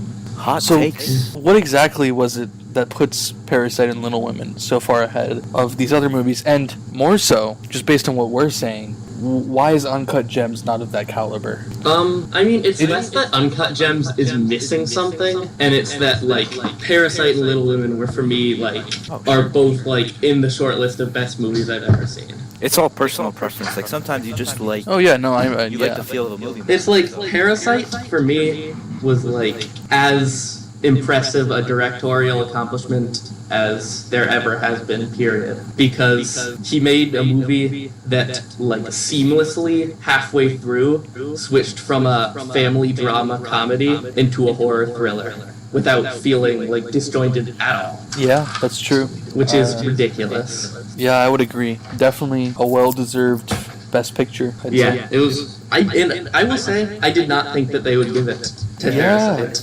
Especially after he won Best Director and Best Foreign Picture. I thought it was going to go to, like, 1717. Did either of you see that? No, and I don't plan to. I don't know. I just- feel like it's just gonna. I feel like it's gonna end up being a movie that, like, leans on a gimmick instead of being a movie. Yeah, and there's Yeah. no, I feel like This post made by Boyhood Gang. it's just like I feel like war movies don't really have much more room to grow. I feel like we've seen Yeah. almost all aspects. It's like I saw Dunkirk however many years ago. I don't need to see 1917. Yeah, exactly. Wait, for you, was Uncut Gems better than Parasite? Oof, that's a tough one. That is a tough one. Personally, Say it. Personally, if I was like, okay, which movie am I going to sit down and rewatch? I'm probably rewatch Uncut Gems first. Wow. I already watched Parasite twice, so it is what it is. Yeah, no, I think that just when it comes down to that level, it's personal choice because of how different they are. Because, like, I think we can both respect, like, how well made they both are and, you know, acting, casting, writing. No, I thought they were both, like, absolutely tremendous. I'm not trying to take anything away from Uncut Gems. I just love Parasite more than I can express. Yeah, so I think once we, like, recognize the technical masterpiece of that sense, it just comes down to, like, preference. Yeah. And what kind of I movie you want to watch. Don't think I can really, off the top of my head, think of a movie that pulls off the whole, like, overwhelming and stressful but still making sense thing like Uncut Gems does. That was remarkable. Yeah, exactly. That's exactly what we've been speaking about. I'm trying. What other movies do it? Exactly. Well, I mean, they made... Have you seen Good Time? Have you seen the Safdie brothers' first film, Good Time? I haven't. Okay, it's very It's the similar. same thing. It's not the same thing. It's a different premise, but the same, like, tension and anxiety, and it's just their first go at it. And I That shit think is awesome. it's great. It's wonderful, and, like, Robert Pattinson is in it. He does a really good job. I pulled up a list of the most stressful movies you'll ever watch. Gravity. Okay, everyone. Exactly. So I mean, Nightcrawler was a little skin crawling, but I don't. Nightcrawler was. Nightcrawler was. Yeah, it was less overwhelming, though, Yeah, more than yeah. it was just like Jake Gyllenhaal made it very stressful Yeah. by being a god. A movie I really like, and there were like one or two parts where you felt that stress was Prisoners with him and Hugh Jackman. That's a great movie. I did not see that. Me neither. I don't want to spoil it because it's really there are parts like that you feel that. So, but nothing. Uncut Gems is from start to finish. So. This is kind of a non sequitur, but I'm gonna do the hot take. Nightcrawler, if Jake Gyllenhaal had been good instead of great, would have been like a 6 or a 7. I don't think the movie itself was all that impressive. It was him. He's like it was a decent movie with like one of the better performances I've ever it's because seen. it's one of those it's the individual in that case. Really. I am a whore for Jake Gyllenhaal. Oh to yeah, dude. a degree Donnie that I Darko. can hardly express. Zodiac. Zodiac. Oh my god. No. You guys see Terminator Dark Fate? I did not. Weird. Alright, well, Shockingly. Manny, we gotta cut Cooper in on our discussion of Marriage Story. Joker. I liked Marriage Story a lot. Yeah. Personally. I liked it too. Me too. Like, Alright, that's enough. That's I enough. feel like there's something I'm missing here. No, there's no sarcasm. I did like it, but okay. So basically, I'm catching a lot of flack from old Evan Lemolier Because I told him that, well, I think, and I'm restating this in the podcast, so I hope people don't mind, but it's a very entertaining movie. It's one of the best movies to talk about divorce and that message and bring that emotion. Adam Driver had a great performance. Scarlett Johansson had a pretty good performance. I don't think it was... I like Scarlett. I always like ScarJo. She has a nice voice, and that's pretty much all I need. Oh, well. I mean... all right. I tried like 4 times. I don't know. It had a really great script, is what I will say. Interesting. A great script, I think. I mean, personally, I don't think it's a bad script. I don't know if I saw it as really great. And these are the kind of like sentiments that I was sharing with Evan. And then Evan just went ballistic. Really? For me, it's like, it was like not the most incredible movie by any means in terms of like the story and stuff. It was all good, but I think that just like the dialogue, the way it was written, made all the characters feel very, very real. Yeah, I'll agree with that. No, yeah. I'm a big dialogue boy. Also, I don't think Laura Dern deserved. Yeah, she did not deserve. Absolutely not. Florence Pugh did. Florence Pugh. All right, who's baking cookies? Florence Pugh also deserved Best Leading Actress for Midsommar, without a question. Interesting. I have yet to see Even better than Saoirse Ronan and Little Women. This is just a general A24 snub, though. Like, I feel like there was not enough representation overall. Yeah, of course. That's just inarguable, really. In 1917, come on. I mean, I just can't speak on 1917. I didn't see it, and same goes for Joker, because I wanna hate on all of Joker's nominations, but I just haven't seen it, so I can't. Also, I don't know about you, Nabil. I really like Joker, but they should have cleared up some space for other movies. No, Joker. What do you? Yeah, of course I agree, dude. No, I mean, yeah. Like, I like think, Joker though. What do I think Joker deserved? I think Joker definitely deserved Best Actor. I think it deserved... What competition was there for Best Actor? Like, I'm thinking through all the best movies, and none of them had, like, a strong male lead. Well, Lighthouse, but... once again. the one I didn't see, bro. Yeah, sorry. I don't want to keep saying... I gotta say it. I can't let... I know. I'll watch it when it, like, comes out somewhere. I just couldn't get around to it, the way it went. If we're talking about Gemini Man, that was like a double whammy there for Will Smith, but whatever. It is what it is. Sure. Alright, that is whisking me away. I think I might be back. We might be back? Question mark? I hope so. We're trying to make this go as long as we can. I need to get food. I'm hungry. I need to get food. Wait, you guys want to chomp it? Can we not... I don't think so. I kind of want to go to Chomp It right now. I'm not going to Chomp is really far away from us, Manny. I'm telling the bills. Like, I kind of want to... This is really quality shit for the podcast, Manny. Bro, I want to go to Chomp It. This has been Filmatic. Or me being like, yeah, I want to keep going, and then everyone going, oh, yeah, I'm hungry, bro. No, you're making me hungry talking about these movies, no? I mean... Stop. Oh, also, I just recently watched The Farewell, and I liked it, but I was so disappointed because it could have been so much better. Interesting. Because it had the pieces of a great movie and instead was a solid movie. Aquafina.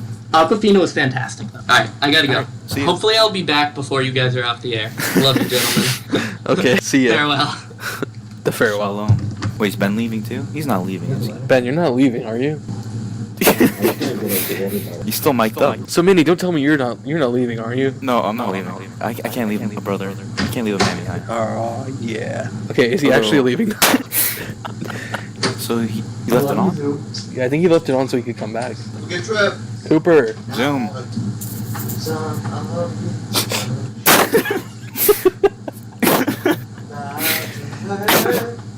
Zoom. So- can you hear us? So for viewers, for listeners right now who are listening, and I may have cut the previous audio, Ben Becker and Cooper Wisden have just left to get food. His roommate, Zoom Norton, is still in the room singing to himself. Zoom. And if this continues, I might have to ask Ben to text him or something. Because Zoom. he's not, he can't hear us, bro. I just don't want it to be in his intimate conversation. Like, if he starts, like, you know what I'm saying? Like, I don't think he will. I think he's just going to keep singing. Joker. What are your thoughts? Joker. I understand all the criticism. I understand all the comparisons with other films. I understand the bogging down of the studio for the throwing in the Batman relations. I understand. But I still really liked Joaquin. I mean, Joaquin. I like it a lot. So Yeah. Oh, excuse me. It's man. no excuse. Sorry, just getting tired. Not all of us get naps. Sorry.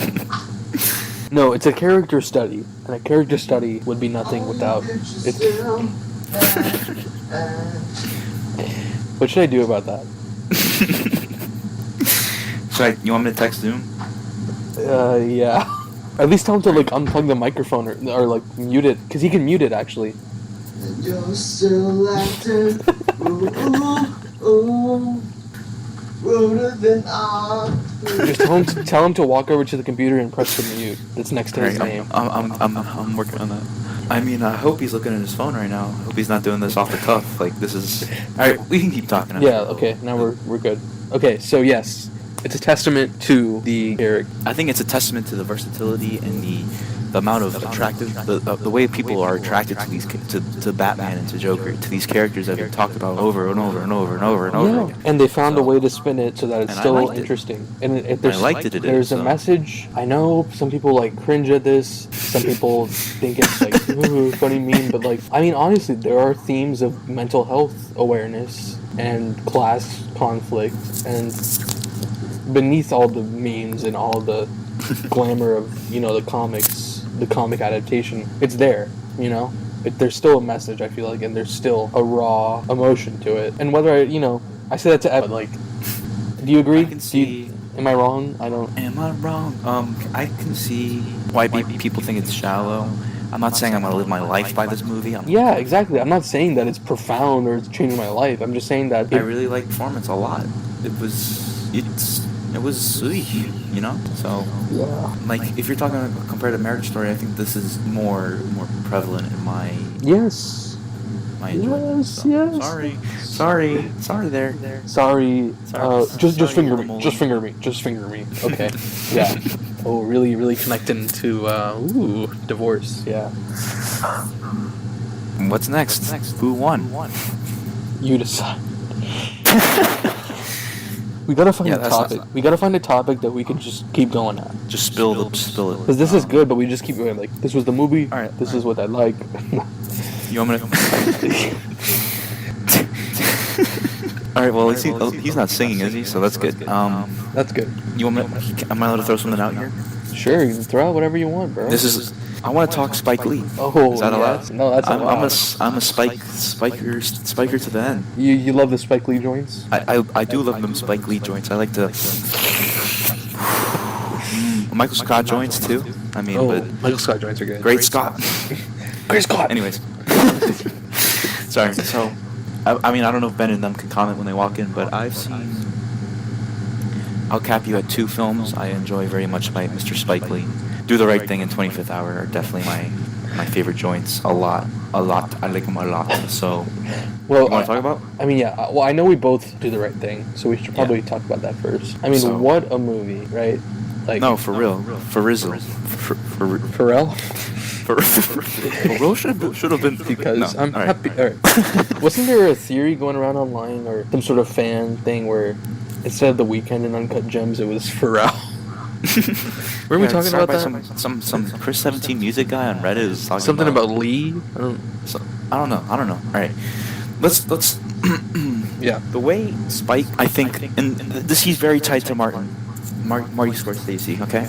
Yeah. They're both top tier from the city filmmakers, and they have a lot of respect for one another too from the start. So I really like that dynamic that they have. I don't know. You saw during Oscars how Bong Joon-ho gave a shout out to I saw that. Quentin, and Spike was up there with him. So they've solidified themselves as the current. I would say those 3. I'm sure there are others I'm missing out on, but they solidified themselves as the current. You know what I'm saying? Yeah, no, I got you. The influences that we have now. They were influenced by whoever from the 60s, 70s. Now we ourselves are definitely for sure influenced by Marty and Quenty and Spikey. So I really enjoy Do the Right Thing encapsulated the city in a way that, because we see the city. I'm talking about like going from Raging Bull and Taxi Driver and all those early Scorsese films. He took what he saw of the city, right? Yeah. And Spike took what he saw of the city, and I really like the juxtaposition of the tension in that in the Spike Lee joint and the Spike Lee joints, and also just the color of the is beautiful. So and the ties to there's a big thing is obviously like what's right and what's wrong. Yeah, what I got from this is either everyone's in the wrong or in the right. It's not when it comes to racism. Unfortunately, it's not so clear cut. Yeah. When it comes to the classism, it sucks, but like I felt he had probably one of the best. I think he did one of the best jobs of talking about our issues here in the United States in that kind of clash. So Yeah, and it's an incredible, like, kind of like a rough sketch of all these thoughts that Spike Lee Yes, had. You know, yeah. like there's anger and resentment. but there's understanding, but then there's confusion. There is understanding, and there's love compassion. and hate, and obviously, you know, the classic, the speech with the two fists. It's like it's love and hate, right? Yeah, that's like, and then you know, and the biggest thing like MLK, Malcolm X, the two sides of the coin. The violence versus Peace, 'cause but you then got it's not this so clear, Afro- right? Because then you learn that it's like, okay, Yeah. these things You aren't brought this just Afrocentrism that you didn't really see so on display that was so rewarded at that point. And Yeah. there was I really like I don't know about you, I felt really bad for I don't remember his name, the Pete Sal. yeah, There was all that build up in that restaurant. He uses the physical environment, the heat, you know, the cars, the cops. yeah. guys Everyone in is the corner. sweating and Every side of like he shows everyone's not. It's not just everyone can be mean, basically. Yeah. Like that. So and it's not one dimensional. Like you're Yeah, like, okay, this of course. white pizza owner in this block on Brooklyn, surrounded by all these black people. Okay, he's definitely gonna be racist, and it's like, well, no, he's kind of racist, but he kind of appreciates the environment that he's in. I feel so bad because he and I really truly I felt like he meant it, like that was that neighborhood became his family. He these kids grew up on his food. He saw these kids grow up and stuff. Yeah. But then again, there's always that underlying like resorting to words and Yeah. stuff when he said, you know what, but then again the way like And all of the characters are like distinctive, yes, Radio Raheem. Yes. I forget Giancarlo's character. What's his These name? Bugs. motherfucker D's. And What's it's his like, name? which one?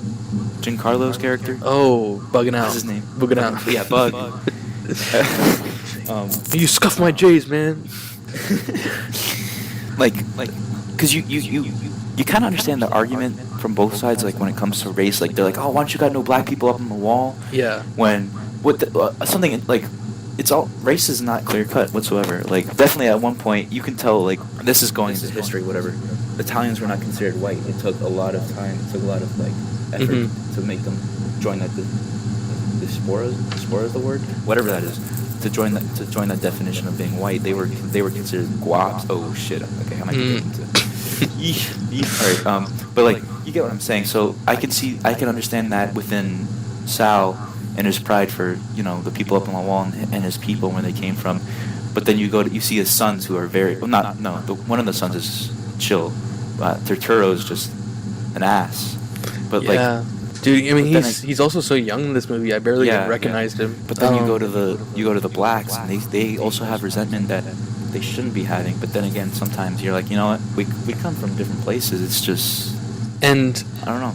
I mean, did you see Black Klansman? Can I be honest about Black Klansman? Well, that's what I'm leading into. And I'm just you like, go for it. he made it such a masterful like dancing on the line of political discourse and art. You're talking about Do the Right Thing. Yeah, he like perfectly was on the line. This was went the right neutral. ways. Yeah, this one's a But- little. Black Klansman, while it's still a good movie, it's enjoyable. Yeah. It's on the nose, Especially that whole last segment with like Trump. It's literally like a documentary. Yeah. Yeah. Like I understand Spike is an angry guy and he lets that out in all of his movies about whatever Yeah, it is. I just wish he would have channeled it into something I just felt more like I this. get it. Ooh, Orange Man. Orange Man, whatever, but like. Yeah, no, I agree. And it's just like, I just laughed at. but definitely, I mean, anybody out there, still Do the Right Still Thing, watch it. and definitely still watch Black Klansman. Yeah. But Do the Right Thing is a masterpiece, 5-star For sure, movie. I for mean, sure. It's gonna go down, hopefully, in history, because I feel like not enough people know about it. It definitely was big when it came out. Yeah, when it came out, it was controversial and all that. So It supplanted Spike as a leader in the directing yeah, force. and the black So, community, and it was a huge milestone. I don't know. I really like that movie. I really do. I really, really do. I won't get into it because you have. I want you to see it. Definitely, 25th Hour is a great movie. Because could we do an Edward Norton little tribute? Not tribute, okay. but little rundown. Mm-hmm. Because he definitely towards the end of the mid 90s, early 2000s, he had a huge run of film. Huge. Yeah, and it's Like insane. a lot. We're talking American History X. We're talking Fight Club. I just mentioned 25th Hour. The one was a Primal Fear. Red Dragon. I never watched Red Dragon, but that's like the Hannibal Lecter movie. Rounders is a good movie with Matt Damon about gambling.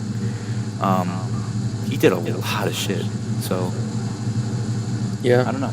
He just hasn't. I guess I didn't see Motherless Brooklyn. I know. Like watching interviews, he's been talking about it for like the last 20 years. Like that's been his baby. Why did I just say Ben Affleck? Edward Norton. Edward Norton. But like, yeah, that was his baby or whatever. I mean, if it's on Netflix, I'll watch it. But It's iconic. I don't know the full validity of this, but he might be like kind of a jerk, or whatever. One of those like stubborn guys. But I like his work. He was good in Birdman. Yes, I forgot he was in Birdman. That was Caricature of himself or something, but like. I think that and Budapest were the last things I saw with him. So Okay. What about let's see some other good movies. Okay, this year, let's talk about gangster movies. We haven't talked about The Irishman. this is where lines are drawn, and so, you know me. You see my room. I'm a gangster bitch. You know that. Yeah. You know that. I'm a. So I saw this with my mommy and. I sat down with the maestros, the ones who even showed me this stuff. So, I love De Niro. Okay, De Niro is a legend in every right of the word. He's a legend. I'll always, he's good when he's in. Pesci, great. Keitel, great. Who else was in this? The guy that was in Snatch, and then he was the fat guy. He was like, "Oh, I was only 5 minutes late." Yeah. I mean, there were some big names. Ray Romano. Jesse Plemons, Ray Romano. Yes. Anna, I don't understand Anna Paquin. I mean, she barely did anything. Yeah. Maybe also I'm getting a little, I don't know, because like it's very similar to Casino and Goodfellas, where it's this like narrative where the guy's telling the story and it goes through like the decades or whatever. Mm-hmm. So like I'm comparing it hugely to those movies. So I liked it. I mean, Pacino. We forgot. How could like? Oh, I thought you already said Pacino. No, I did not mention Pacino. Okay. That was the missing link right there. Pacino, you gotta love the man, bro. He's Pacino is God. because I heard him talk about it, like, why do you? So you do all these movies, you also do really shitty movies. Why? He says he just wants to do them. It's not about money. I mean, I don't know about Jack and Jill, but he just wants to do them. So Yeah. that's bold. You just do it. So Yeah.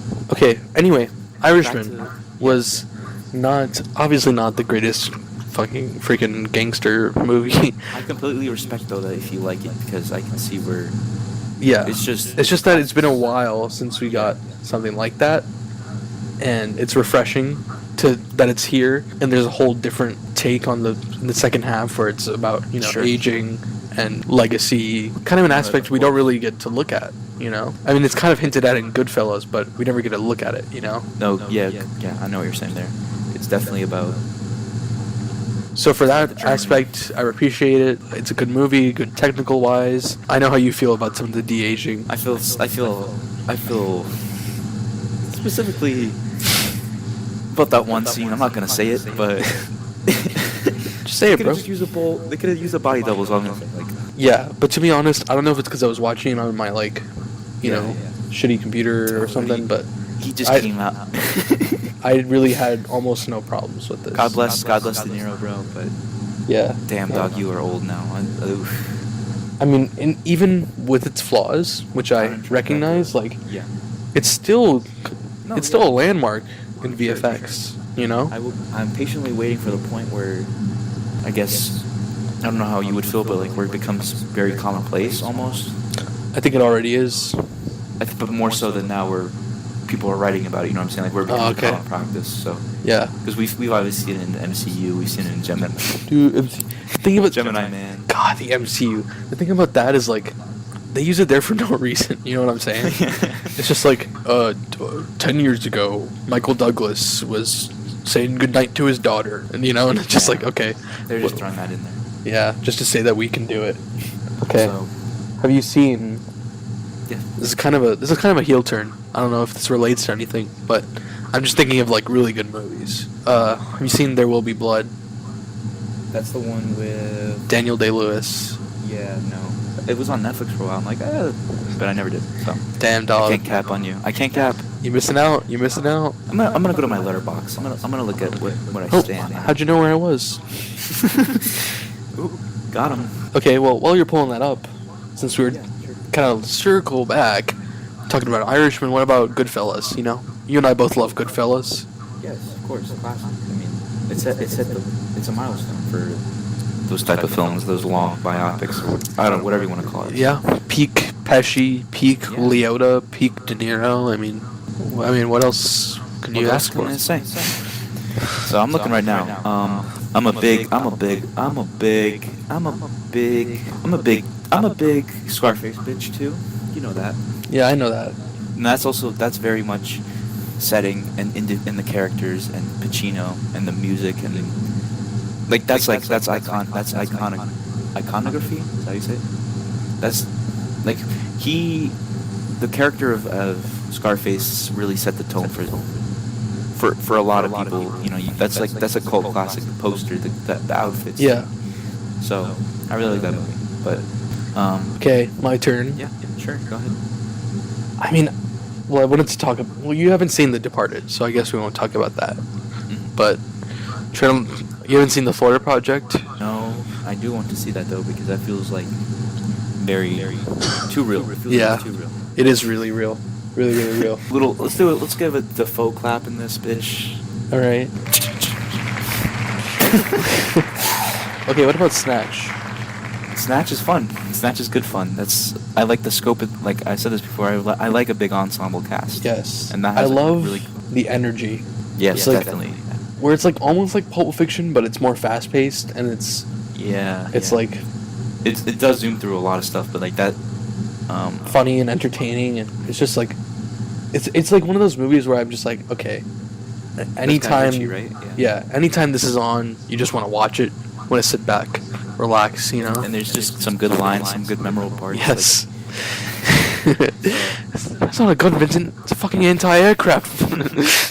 I like the Sherlock Holmes with RDJ because that energy's there too, and so I'm glad he's finally out of the MCU's goddamn hellhole. He can, like, seriously. Yeah, no. So he can do. I mean, he did Doolittle first. I don't know how that is coming out of the gate, but Apparently it's really bad. Who would have thought? Okay, what about Django Unchained? I still haven't seen it. I can't count. Dog, why are you capping like this? Why are you capping like this? Doolittle does have a 5.5, so that's not bad. But Ben's mic is on, and it just sounds like an aircraft. like we're in a plane right now. Might as well talk about it because it's up here on my profile. 5 stars. You and I talk about this a lot. Spider-Man 2. Slenderman 2. It's not what I said. Spider-Man 2. The greatest superhero. You want to get into the superhero movie? Let's get into that guy. He's not listening, is he? No, he's not listening. Spider-Man 2. Greatest superhero movie of all time. I'm sorry. Wow. I'm sorry. I'll do it to Saying like pure superhero film. I'm saying it's the best film that encapsulates what it really means No, sure. to be a superhero and not to be a CGI fucking fuckfest super soldier ass. It's about a human being a hero, and it's about emotion, and it's about family and responsibility. I know it sounds cheap, you know, responsibility, but it's just like it resonates on so many levels, and even when it does have CGI, it stands up. That freaking train fight, bro. I love the suits. I love the practical effects. Perfect blend of practical effects and CGI. But this is like not talking like Dark Knight. You know what I'm saying? Like we're talking pure. Yeah. We're talking like superhero comic to screen adaptation. And I can understand why Scorsese straight up said, you know, they're popcorn filler because they are at a certain point.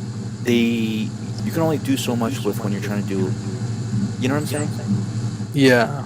I'm talking like MC. What the movies are doing now, it's like you can only do so much after certain ones. So that's why I like this movie a lot because it's its own thing, its own story, and it's very pure at heart. And and memorable, and I like it a lot. I still do.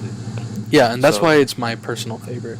Yeah, I can agree with that. And I'm thinking, comic. I think the graphic novel medium is just as valid as a literature as traditional books. Yeah, but me I can too. see why when bringing them to the movies, people kind of filter them a certain way. But that's Yeah. also that's based on the fact that they're putting so much out now that it's just become it's like there are standout westerns, there are just hundreds of other westerns. Yeah. So it's just falling into that. It's rather Trope. unfortunate, but So, I mean, if you want to be watching Captain Marvel, by all means, go. I don't know. I don't get it. I'll never understand it. The funny thing about editing this is that when I edit it, I actually have to listen to it to listen for silences or whatever, right? So however long this ends up being, like, okay, let's say it's 3 hours, it's going to be another hour. So it's going to be 4 hours. I mean, at this point, it really is just for us, but it's very therapeutic. I said that early on. It's good. It's good. Yeah. Good combo. So Me likey. me like. I hope someone out there Yeah. besides us listens to it. You know, as they're drifting off to sleep, just friends Maybe, talking about maybe. movies. You Maybe. can at least get. Oh, speaking of maybe, should we talk about Austin? I feel like we should do a comedy episode. Okay, you want to save that for the comedy episode? I feel like we should save Austin because that's a whole nother baby. Okay, you're right. I'm gonna note that down though. Comedy episode. I'm gonna write that down. I'll write that So, down. Comedy episode maybe get some jokesters on that one. You know, some people that really would fit the vibe. featuring jokesters. Dude, George is working on an essay right now. George, I got to it. for the one viewer listening right now, George is Manny's roommate, who Yeah. hails from China, and don't be racist. He does not carry the Wuhan virus. He's a good perspective of film as well, Interesting. because you know in China what they get are our blockbusters and then their films, and something I would really like to tap into is different types of foreign films as well, and I've had them.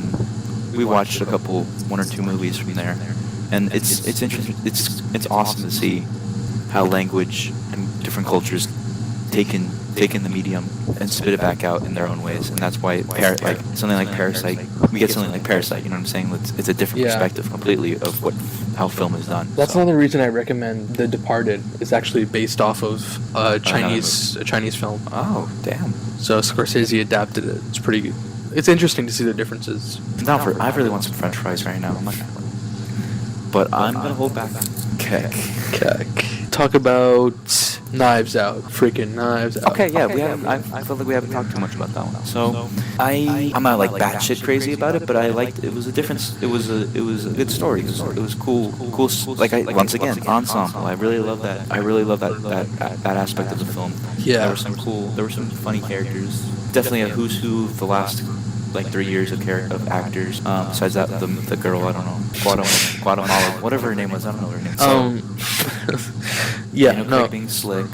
I know to a lot of people it sounds like I'm crazy about it, but it only sounds like that because it's just so refreshing for me to like witness something this original Originality in this 2019. You know, like between this and Yeah, like no, Uncut of Gems course. and Lighthouse, like it's No, insane. Exactly. If you look at it, it's pretty. There's a disparity with the films this year. You got Terminator and you got all these like really like you got all these movies that are like really. Yeah. And then you got little gems. You got some uncut gems. Some on Uncut the Gems. page, so Yeah, and then obviously I'm like Knives Out like reinvigorates that genre. Of Yes, who done sure. it after Murder on the Orient Express. I mean I like Kenneth Branagh, but I don't know. And that one- I don't know. that one, I don't know. I'm a sucker for Ryan Johnson. He's just seriously though, he's like actually one of my favorite filmmakers, sure. and I love his writing and cinematography. It's very good. Sure. Let's talk more original. I do want to see Midsummer. I do want to see Parasite, Lighthouse. I don't know what else. You haven't seen Seven Psychopaths yet, have you? No, I clearly remember when it came out. My cousin was here. He was like, "Oh my god, this is amazing." I'm like, shit. And then I just never saw it. What is it on? Crackle? Amazon Prime Video. Oh, damn, bro. No, but it's a good one. A goodie. Yeah, sure. It's a goodie good Sure. one. It's a goodie. Sam It's a Rockwell goodie. is pretty good Oh. in that. Woody Harrelson, Christopher Walken. Oh. Yeah. Oh. It's pretty funny. It's kind of like Pulp Fiction-esque, but more streamlined. We need a topic. We need a big topic. We need a big topic because this is a lot of. You like this? Yeah, I like this. Yeah. Kind of drawing it out. Like, we were doing really well when we were talking about Uncut Gems, because we had that. Well, we also had Ben too. Yeah.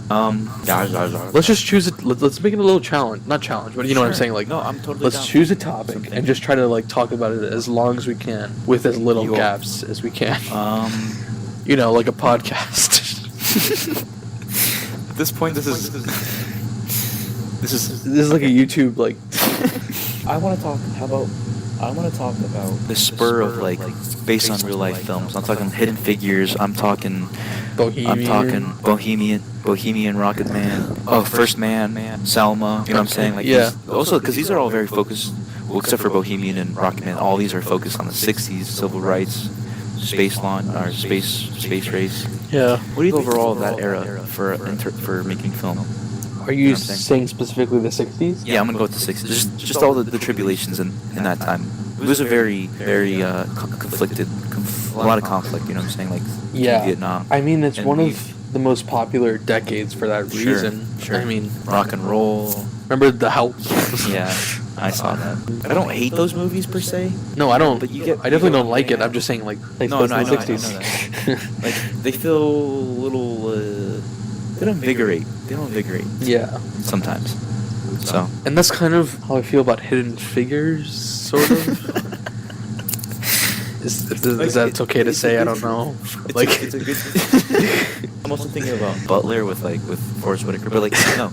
Okay, It's so like Hidden Figures. I saw this 40 movie on a date when nothing else was playing. 42 with Jackie. I'm sorry. Yeah. Unbroken. What are those? Okay, I'm sorry. Keep going. Seriously, like that was a bad time for cinema. Like January freaking 2017. Yeah. Except for like what Logan, La La Land. That's it. No. Yeah, but those were like November too, so it's like, bruh. Well, I mean, December and January usually always gets shafted. So, anyway, it was cool. It was cool to learn about those people. Yeah, for sure. I like Janelle Monáe. She's kind of hot though. I mean, that's what. Yeah. yeah. I mean, TV Kevin, sponsors? what's his name? Kevin Spacey. No, what's his Costner. Yes, he was in it. Ben Parsons. I mean, not Ben. Fucking young Sheldon ass. Yeah, I know. Jim Parsons. So. Yes, it was entertaining to some It's degree. a great tribute to some great stories, but sometimes It just reminds me of a movie I would see in school. You know. yes, it's too clean cut. Yeah, like, and there's not a problem, I guess, but like for what I'm it not is, quoting that. Yeah, You know. I'm not quoting that movie anytime soon. That's all I'm saying. Yeah, exactly. I can't even think of a quote. All I remember is when she tried to use the bathroom. Yes, that's all I remember too. But they stole that movie. They stole that from that. Have you seen Something the Lord Made with Alan No. Rickman and Mos Def? No, I've Okay. heard of it from like 20 years It ago. was like an HBO movie. I Yeah. recommend it. It's really good. Really Mos good. Def. Yeah, he's actually a really good actor, honestly. No, okay, no. And like obviously Alan Rickman is great. But it was like that was what the whole movie was about, because like it's about Mos Def. Isn't it something about doctors? Yeah, so like there was this case in the 40s or 50s, I guess, and it was about babies were being born, and there was a certain medical thing that was happening where they would turn blue and like suffocate and die. Jesus. Yeah, no, seriously. And then Alan Rickman basically recruited Mos Def's character, but obviously this is a time when, segregation and all that. So it's actually pretty entertaining and groundbreaking in its own right, and highly recommend. It's a way better version of Hidden Figures. Because Hidden Figures is basically, to me, just because I've seen that movie so much growing up, it just feels like a bad ripoff with like a space sequence at the end. Like, I don't know. If you're gonna see any movie and you're worried about that kind of thing, it's great. It's great to know about these people in Hidden Figures. No, of course. But I'm saying if you want to find that same message in a better made movie with better performances, yes, that's what I'm. Yeah. then watch Something the Lord Made on HBO. Go. Came out in like 2004, I think. George, what time are you gonna go to bed? 20 minutes. All right, so we got 20 minutes on this mic here. Dude. I gotta respect my roommate, bro. Unless I go outside. Like outside. Go outside. I say we started this thing. We gotta finish it. What are we going for? Like 3 hours? I think that's fair. Hopefully Ben comes back. I think Ben will be back because he did leave it on. I also do want to get fries after this, so I have to, no matter what, like I got cap at 2 o'clock, so. Okay. 'Cause I'm kind of hungry. Must be nice. Must be nice to get some frizz. Okay, alright, hold on. What are we talking about? Oh yeah, so Unbroke. Okay, another one exactly like that. And also, this is Angelina Jolie's directorial debut, which is good for her because she's been in the industry a long time and whatever. But Unbroken, I like the book a lot, but the movie is very. You get it. You get like, okay, this is a good person, but it doesn't do anything more than that to me. Yeah, I never saw the movie. I read the book because we had to. Yeah. It was extra credit for Miss Trans, and We had to in our class. I don't remember what grade that was, but it was extra credit to see the movie. oh, to see the movie. Okay. Yeah, but also I'm thinking of another movie here. I don't know if you ever saw Lincoln. You know, it was on Netflix a I- while back, and I started it, and I just kind of noped out. I remember my dad's like, we're gonna go see this movie. I'm like, come on, Dad. He's like, we'll go to Beef O'Brady's after. I'm like, all right. So it's fucking long, as Yeah. It's you got to be patient with that film, but I honestly that one sticks a lot more to me. That one because it. And then again, also not Andrew Lincoln. What's his name? Abraham. Abraham Lincoln is such a vital character to a person to our history that it's definitely deserved that you have to spend time with this guy and what goes through his head. Just in general, Abraham Lincoln was such What goes through his head, huh? That's not funny, bro. That's not even. That was. He was a really that's another. Well, character. remember, Mr. Lamel used to talk about that. Yeah. About how he's like, oh, Lincoln is depressed. He's like, this is true. It's true. Like he thought he was hideous and he wanted to kill himself and all that. He wanted to kill his children. His child died. Yeah. He had such a huge burden on him. Yeah. Such a so. I want to give that think movie another chance. Yeah, definitely. I mean, I don't know. Daniel Day-Lewis also is another one of those guys that Great guy. chameleon. So, you want to talk about? Did you see Ex Machina? I recently saw that. Yeah. I like that shit too, bro. That's pretty good. I like the because it's just the three of them. So It's so like freaky and like Yeah. depressing and between Alicia, whatever, I like Yeah, Domhnall Gleeson and Oscar Isaac. Yeah, Domhnall and and Oscar Isaac is a General good actor. Hux. I really hope that after Star Wars that he keeps getting stuff because he really deserves it. Yeah, Manny, you there? Oof, and we're back after that. We are Manny, back. Manny cut out before. I guess his network connectivity was low, but now he's in a better spot. Isn't that right? I'm with God. I'm with country. Most importantly, I'm with Nabil here. Oh, okay. Wait, I thought you were gonna say you were with Fries. well, Well, you you are. With, messed it up. I was gonna say I'm with Filmatic, but oh well, it's all good. you know what, Manny? I don't know. I feel we should do this more often. You know? Maybe like a once a week thing. Yeah, like every other episode or something. You know, some Yeah, shit. sure, why not? Yeah. I'm down. Yeah, I mean, I like doing the singular, a big analysis thing. That No, I of do. course, Like, that's cool and all, but this is fun, you know? This is like what you Free imagine. talk. Yeah. Just for the record, Ben texted me. He says that Nah, bro. he can't talk anymore anyway because Zoom went to sleep. Yeah. So, Well, here we are. here we are. Gonna 2/3 try in, and to get a we're little more juice out of this. Trying not to scatter ourselves because we Oh, do yeah, want to keep some material for future episodes and for future topics. I just wrote an article. This is since we talked about this already. Okay. How the new Harley Quinn movie bombed. Well, in comparison to other superhero flicks, it's the lowest for the DC. And also, for marketing reasons, they're calling it Harley Quinn Birds of Prey now. So Interesting. Yeah, I saw something similar to that where, yeah, every DC movie since, I think, Batman vs. Superman has consecutively had a lower opening day, which is interesting. They really flubbed it. With this they did. They fucked it up. Universe. They just They just They were got like, greedy and- they were like, oh, we gotta be like Marvel, and then you can't cap on Marvel being very smart with their consistency and making movies and making money. And DC Yeah, just that's- does not have those traits. yeah, no cap. I don't know what the future holds. Like, you okay? Yeah, I was yawning and then I was like, okay, I gotta stifle it, and then my mouth made a weird whistle noise, so I don't know what's going on with that. Let's But- talk Margot Robbie. I feel like we don't have a lot of female representation on this show so far. I feel like we've only talked about our best boys. I think we need to talk about some good girls.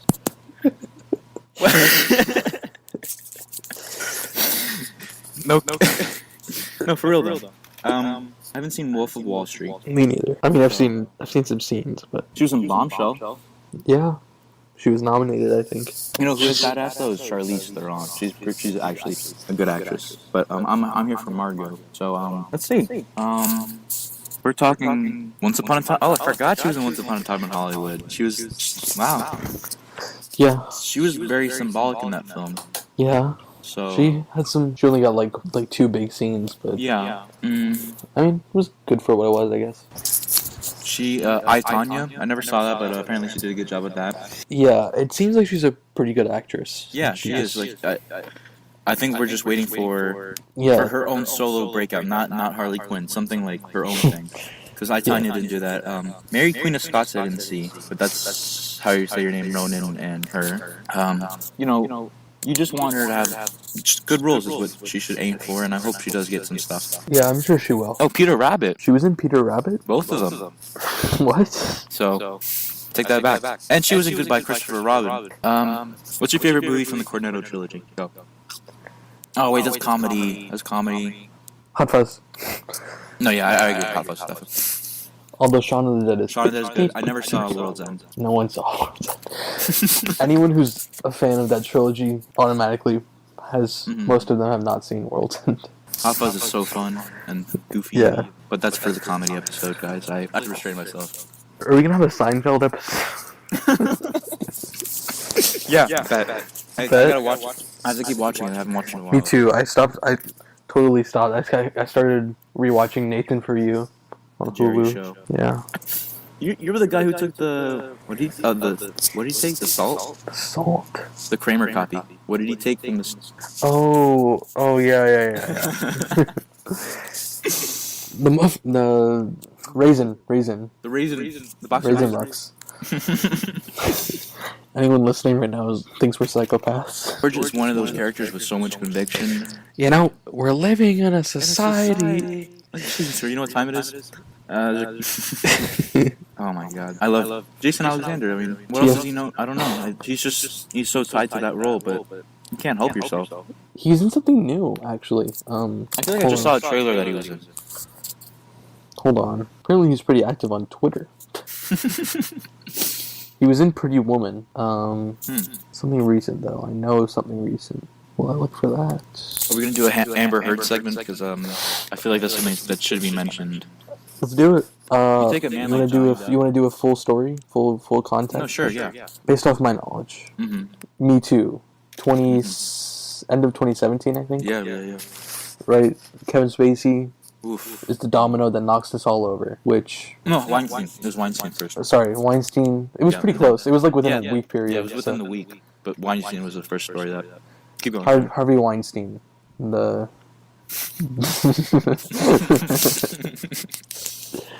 I don't know what to call him. The eunuch. The man himself, or whatever. Knocks the dominoes over, and all of a sudden we have the Me Too movement. Women, 9 out of 10 of which are safe to say are telling the truth, are accusing men of sexual harassment and the such, and but that 1 out of 10, well, that's where we come to our friend Amber Heard, who accuses and applies fake bruises and fake photos and out of context audio, accusing Johnny Depp of abusing her and a few other small things. But the main thing is that he's abusing her. And so what happens? Of course, Johnny Depp gets blacklisted from every franchise, gets kicked out of the Pirates trilogy. The only movie that he was in production of the Fantastic Beasts movie, which is why he was in it. But everything else, he basically gets pretty much blacklisted from being in any movies from Hollywood, as is any star who got Me Too during that movement. That's, end of 2017, early 2018, come to today, early 2020. Johnny Depp, well, I think he's been doing it for a few months, but it comes public, I think, where during this court battle he's been having with her, defending himself, he releases hundreds of audio and video evidence of therapy sessions and in his house of basically Amber Heard was literally abusing Johnny Depp physically and emotionally. And there's like you could literally listen to it online, like clips and stuff that came out during this court case. It's up. Like, It's yeah, saying that she would like do what she did, like accuse him and make sure he never got a job again and demasculate him and feel bad for him. And it's kind of, I mean, like the idea that he would do that is not unfathomable. So that's why a lot of people defended her because. Yeah, because I think as a youth, Yeah. when he was like a teen, he had like some drug things, classic, teen star thing going on. So he kind of like was a bad boy at that time, I think. I think that's why people were like automatic to assume so. I'm glad his name is cleared. Yeah. I hope he gets work again because he's a talented guy. That's the most important thing is whenever someone's name is tainted like that and for the wrong reasons, like they're innocent, it's sometimes hard to bounce back. But I think I have hope because he's such a household name. Yep, he is. Think about all. I would say he has probably some of the most distinguished roles. If you just look at his his characters are very, very popular as a whole. Yeah. I would say. I mean, he was influential in one of the greatest action movies of all time, with the first Pirates movie. Created an icon, created a landmark in cinema. Fairly recent as well, You gotta 2000. think about. Sorry, go ahead. I was just gonna say, like, to have that movie come out in like 2003 and have it be as huge, everybody globally recognizes that theme and that character. I don't think it stops there either. You can think of Scissorhands, Fear and Loathing. Oh yeah, Willy Wonka. Willy Wonka. No, seriously though. No, honestly, actually, yeah. He's a. The dude from Mad Hatter, Mordecai, Black Mask, or Black Mask, Donnie Brasco, Gilbert Grape, Sweeney Todd. It doesn't stop. Finding Neverland. I never. Me neither. I'm just looking at a list. I'm thinking more like Murder on the Orient Express. Oh, you're thinking more like Transcendence. So. Oh, you're thinking more like Rango. Oh shit! There you go. There's another one. So. I never saw that. I never. Well, never saw Rango? I saw like the first 10 minutes of it. And It's okay, but it's pretty like it was just so weird. for a while. It was pretty like popular. Yeah. Should we talk about pirates? I'm down to talk pirates. I really don't remember I don't remember Dead Man's and the other one, but Well, it's one of my favorite franchises of all time. First one is almost a masterpiece. One of the greatest. One of my favorites. Dead Man's Chest, I think, is not as bad as people say. And Davy Jones CGI. Davy Jones is still a better villain. It's scary. And still better CGI than almost every CGI No, villain. for real. Yeah. They really dropped the ball though on that last one. Like, It just was too much. They tried to do too much. so It's unfortunate because there was a little bit of like Disney being like, we need more action, and they gave it like for a while it was like the biggest budget film of all time until the Marvel stuff came along, So, and the second movie is still on the records for one of the biggest openings of all time. Just goes to show. Mordecai has an IMDb 12% Rotten Tomatoes. So. I remember seeing the trailer as a kid and like being like, "Oh, that looks so funny," Gwyneth Paltrow. Oh my god.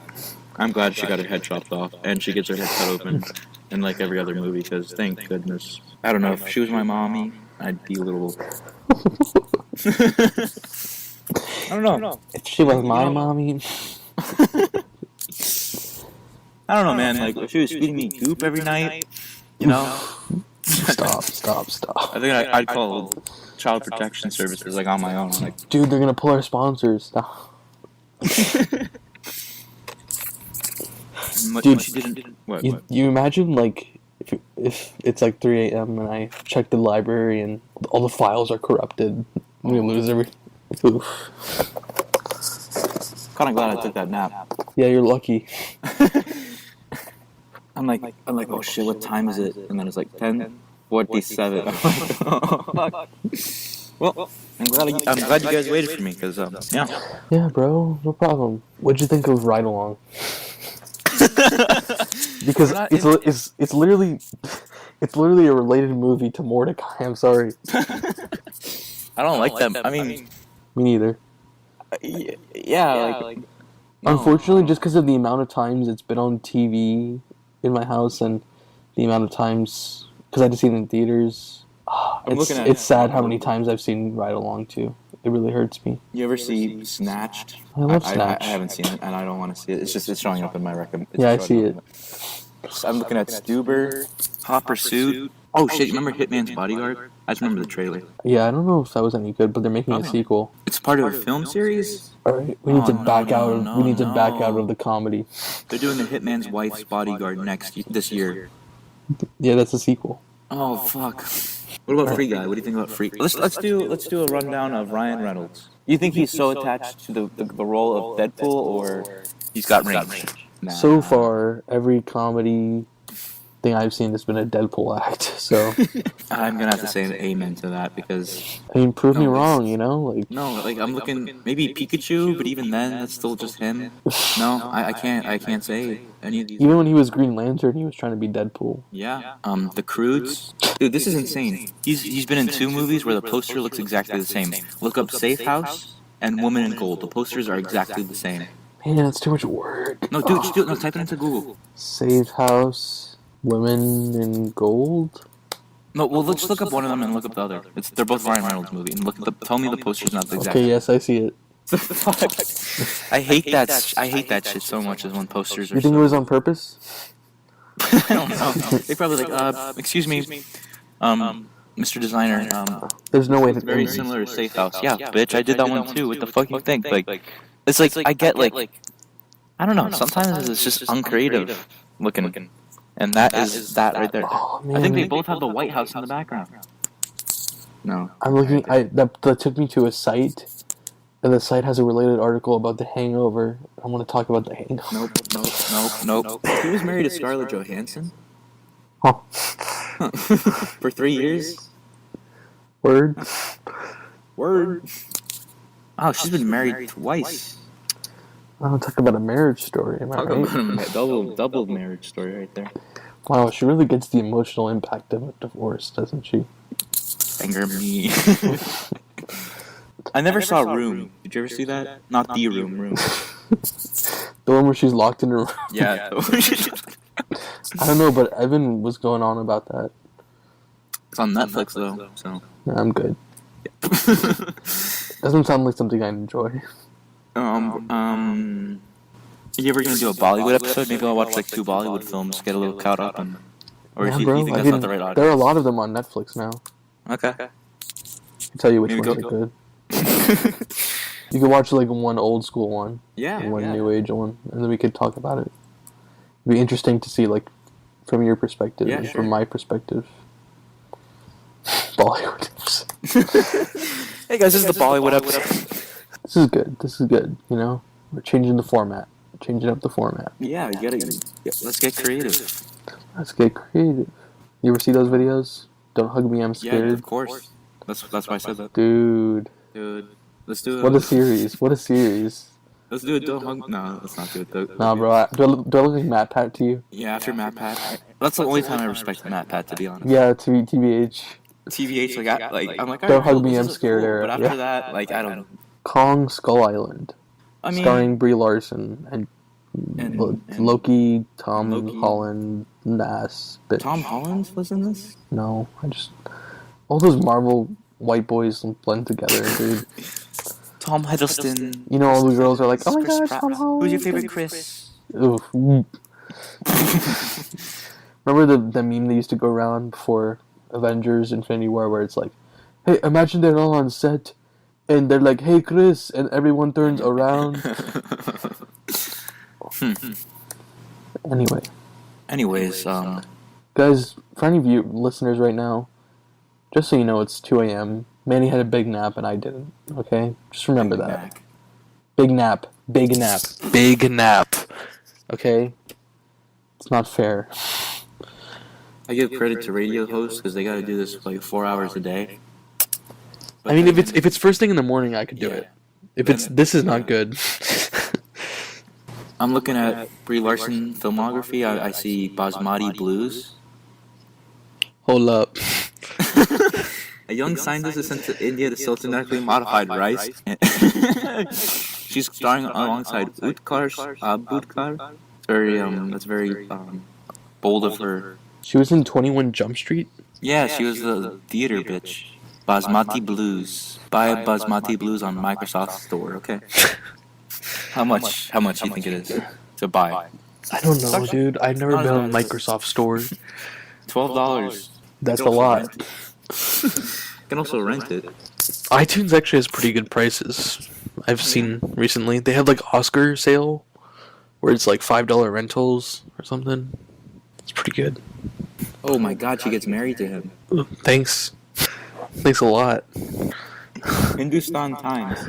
Basmati Blues movie review. You won't believe how racist and insulting Brie Larson's. Alright, let's move on. Hello? Is it me? I'm looking at Between the Two Ferns. Was she good in that? I mean, it's like a 30-second interview excerpt. I think so. Or it's I don't remember. That movie was, I don't know. I like the concept. I like the series. Movie was, it's just one of those, like, you put it on in the background, like, it's funny. There's some funny parts. We can't talk about 2012 without talking about Amazing Spider-Man. I know you're a big fan. No, actually, like... Okay, yeah, I know what you're saying. It's Yeah, not trash. It's not far from home. It's not far from home. But it's nothing... But it's not anything not- else. Yeah. I do like Andrew Garfield. I think I mentioned this movie called 99 Homes, which is about... That's actually... Because Michael Shannon is fucking dope as shit, though. Like, I like Michael Shannon a lot. He's good. I mean, he's kind of always like the bad guy, but like he's like really good as the bad guy. So. Apparently he is pretty good at improv. And he did a lot of that for Knives Out. He's scary stuff. Smells like fish. Smells like fish. Oh yeah, he was yeah, alright. Oh, he was in Kangaroo Jack. See, he's always the bad guy. Damn. And he was in Bad Boys too? What? What? That's He weird. the bad guy in that too. my boy here needs like a good guy role. That's what I want for him. This has just become a messenger call. But if you look at people also search for, you see his girlfriend and Lakeith Stanfield. So I'm clicking on Lakeith. Oh yeah, because he was. Never mind. He's going out with someone named Zosha Rockmore. Cool. Okay, so Marvel movies. Do you think they'll ever die? 5 years. That's pretty soon. No, that's not soon enough. Oh no, I agree. I'm saying that's pretty soon in terms of an estimate. Oh.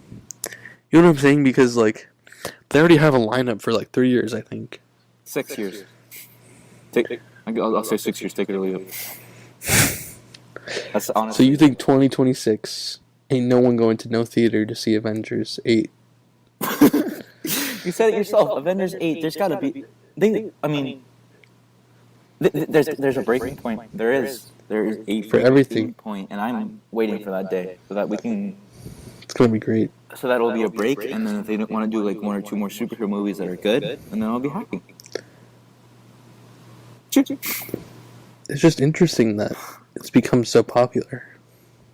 I think it's just down to the action and the characters. People really love going beyond people who like comic books. It's gone to every person, not every person, but film moviegoers like that. Yeah, but I mean, it's like we're saying before, where it's they're not even comic books anymore. It's just fucking gray scale. Meat fests.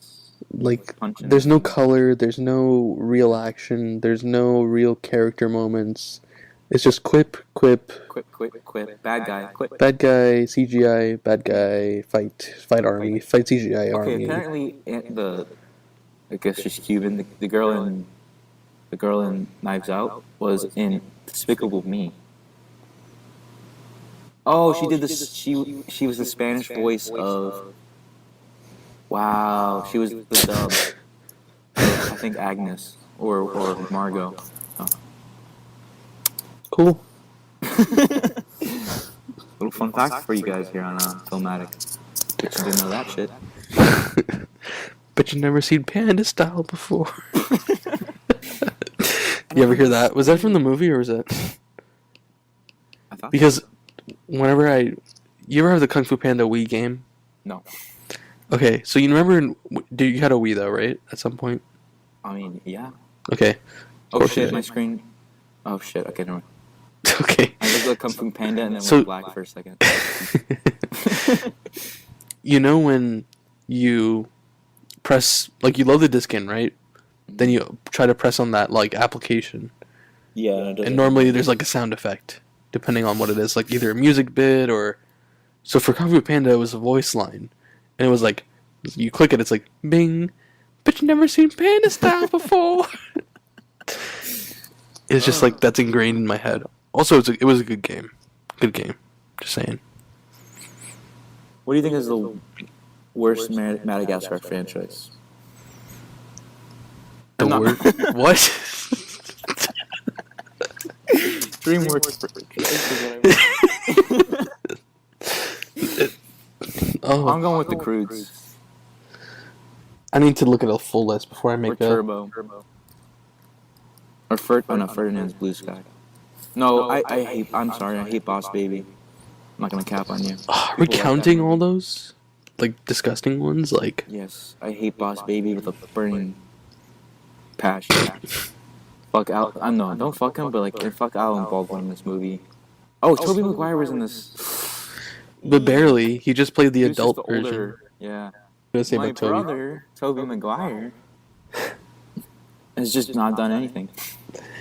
Yeah, honestly, in terms of DreamWorks franchises, like, what do you think of How to Train Your Dragon? I don't like it. It just doesn't appeal to me. Me either. Okay. And there are a lot of people who really like those movies a lot. Obviously, we can...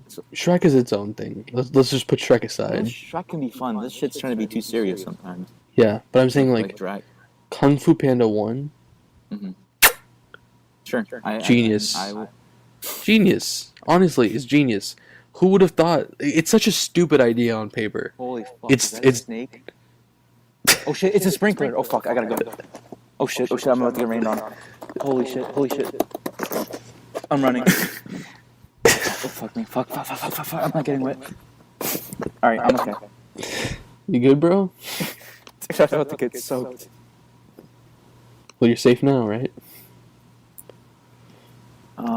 Yeah. Anyways, keep going. What were we talking about? I was like, okay, so I was saying is like, Kung Fu Panda 1. Kung Fu Panda. What a stupid idea on paper, right? Like, Oh, for sure. like a fat panda, Jack Black voices him, he learns Kung Fu. There's a fucking cop out here. But it's such a... First of all, the animation is top tier, right? It's incredible. The soundtrack is great.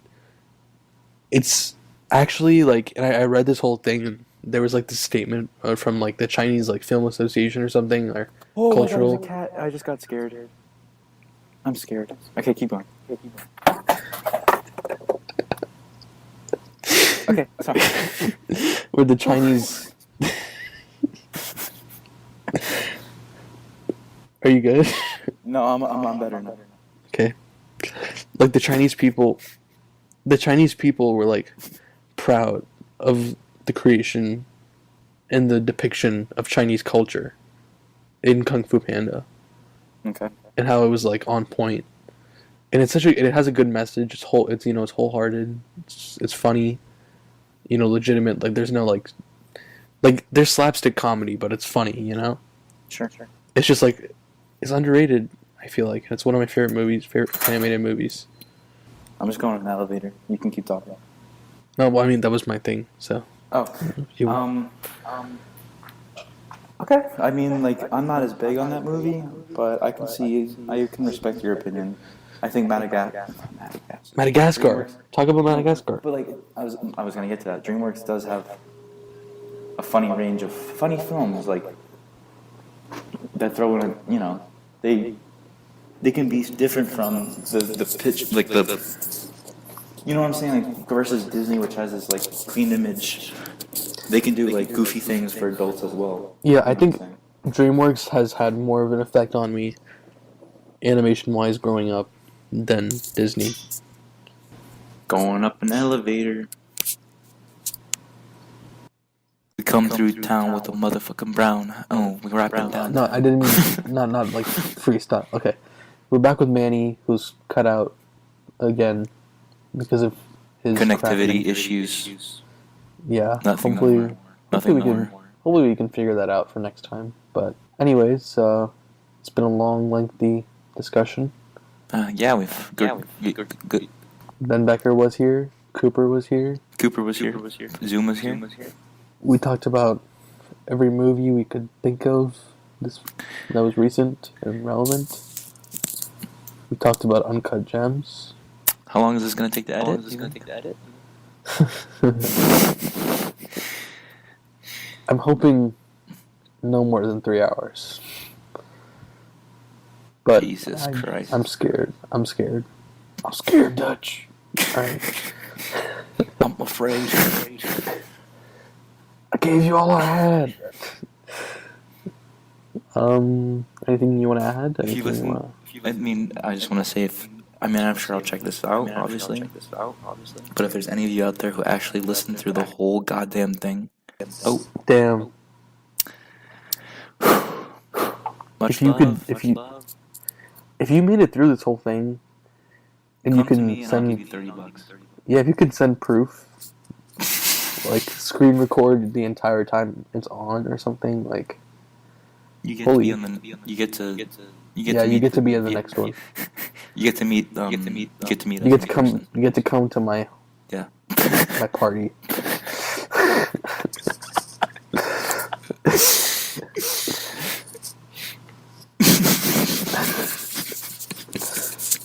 That's right. I'm having a party. By the way, guys, this whole video was just to promote. Guys, Nothing. February Nothing. All 12th. right. Just, nothing.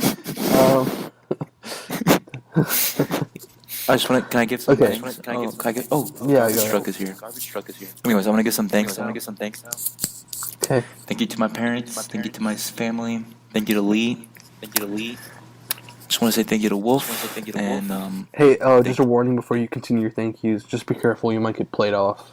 So just keep it brief. All right, go ahead. just want to You were thank. saying. I want to thank you for having me here. I Okay. want to thank. no problem, bro. I want to thank Ben for being here. I want to thank George for letting me talk. I want to thank Chompit for providing food.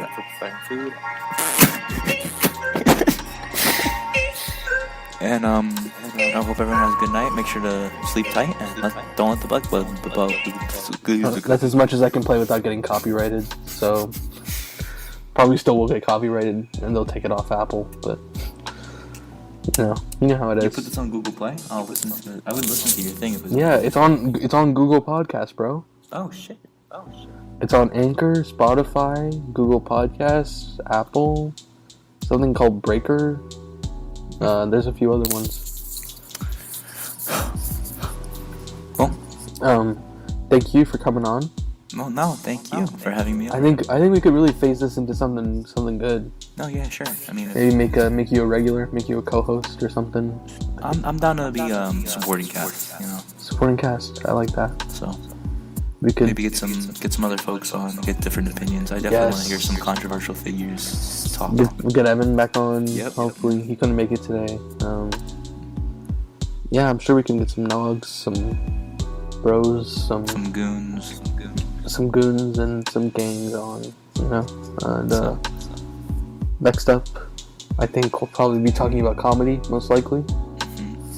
So that'll be a good one. And it won't be 2 a.m. Hopefully. Yeah, I mean, And we'll all have taken big naps, so we'll all be fresh in the mind and body. You've been listening to Filmatic. That has been Manny Rea. Yep. This has been Nabil Sharif. good Hope night. you enjoy. Have a good night. God bless. And never forget. Say something.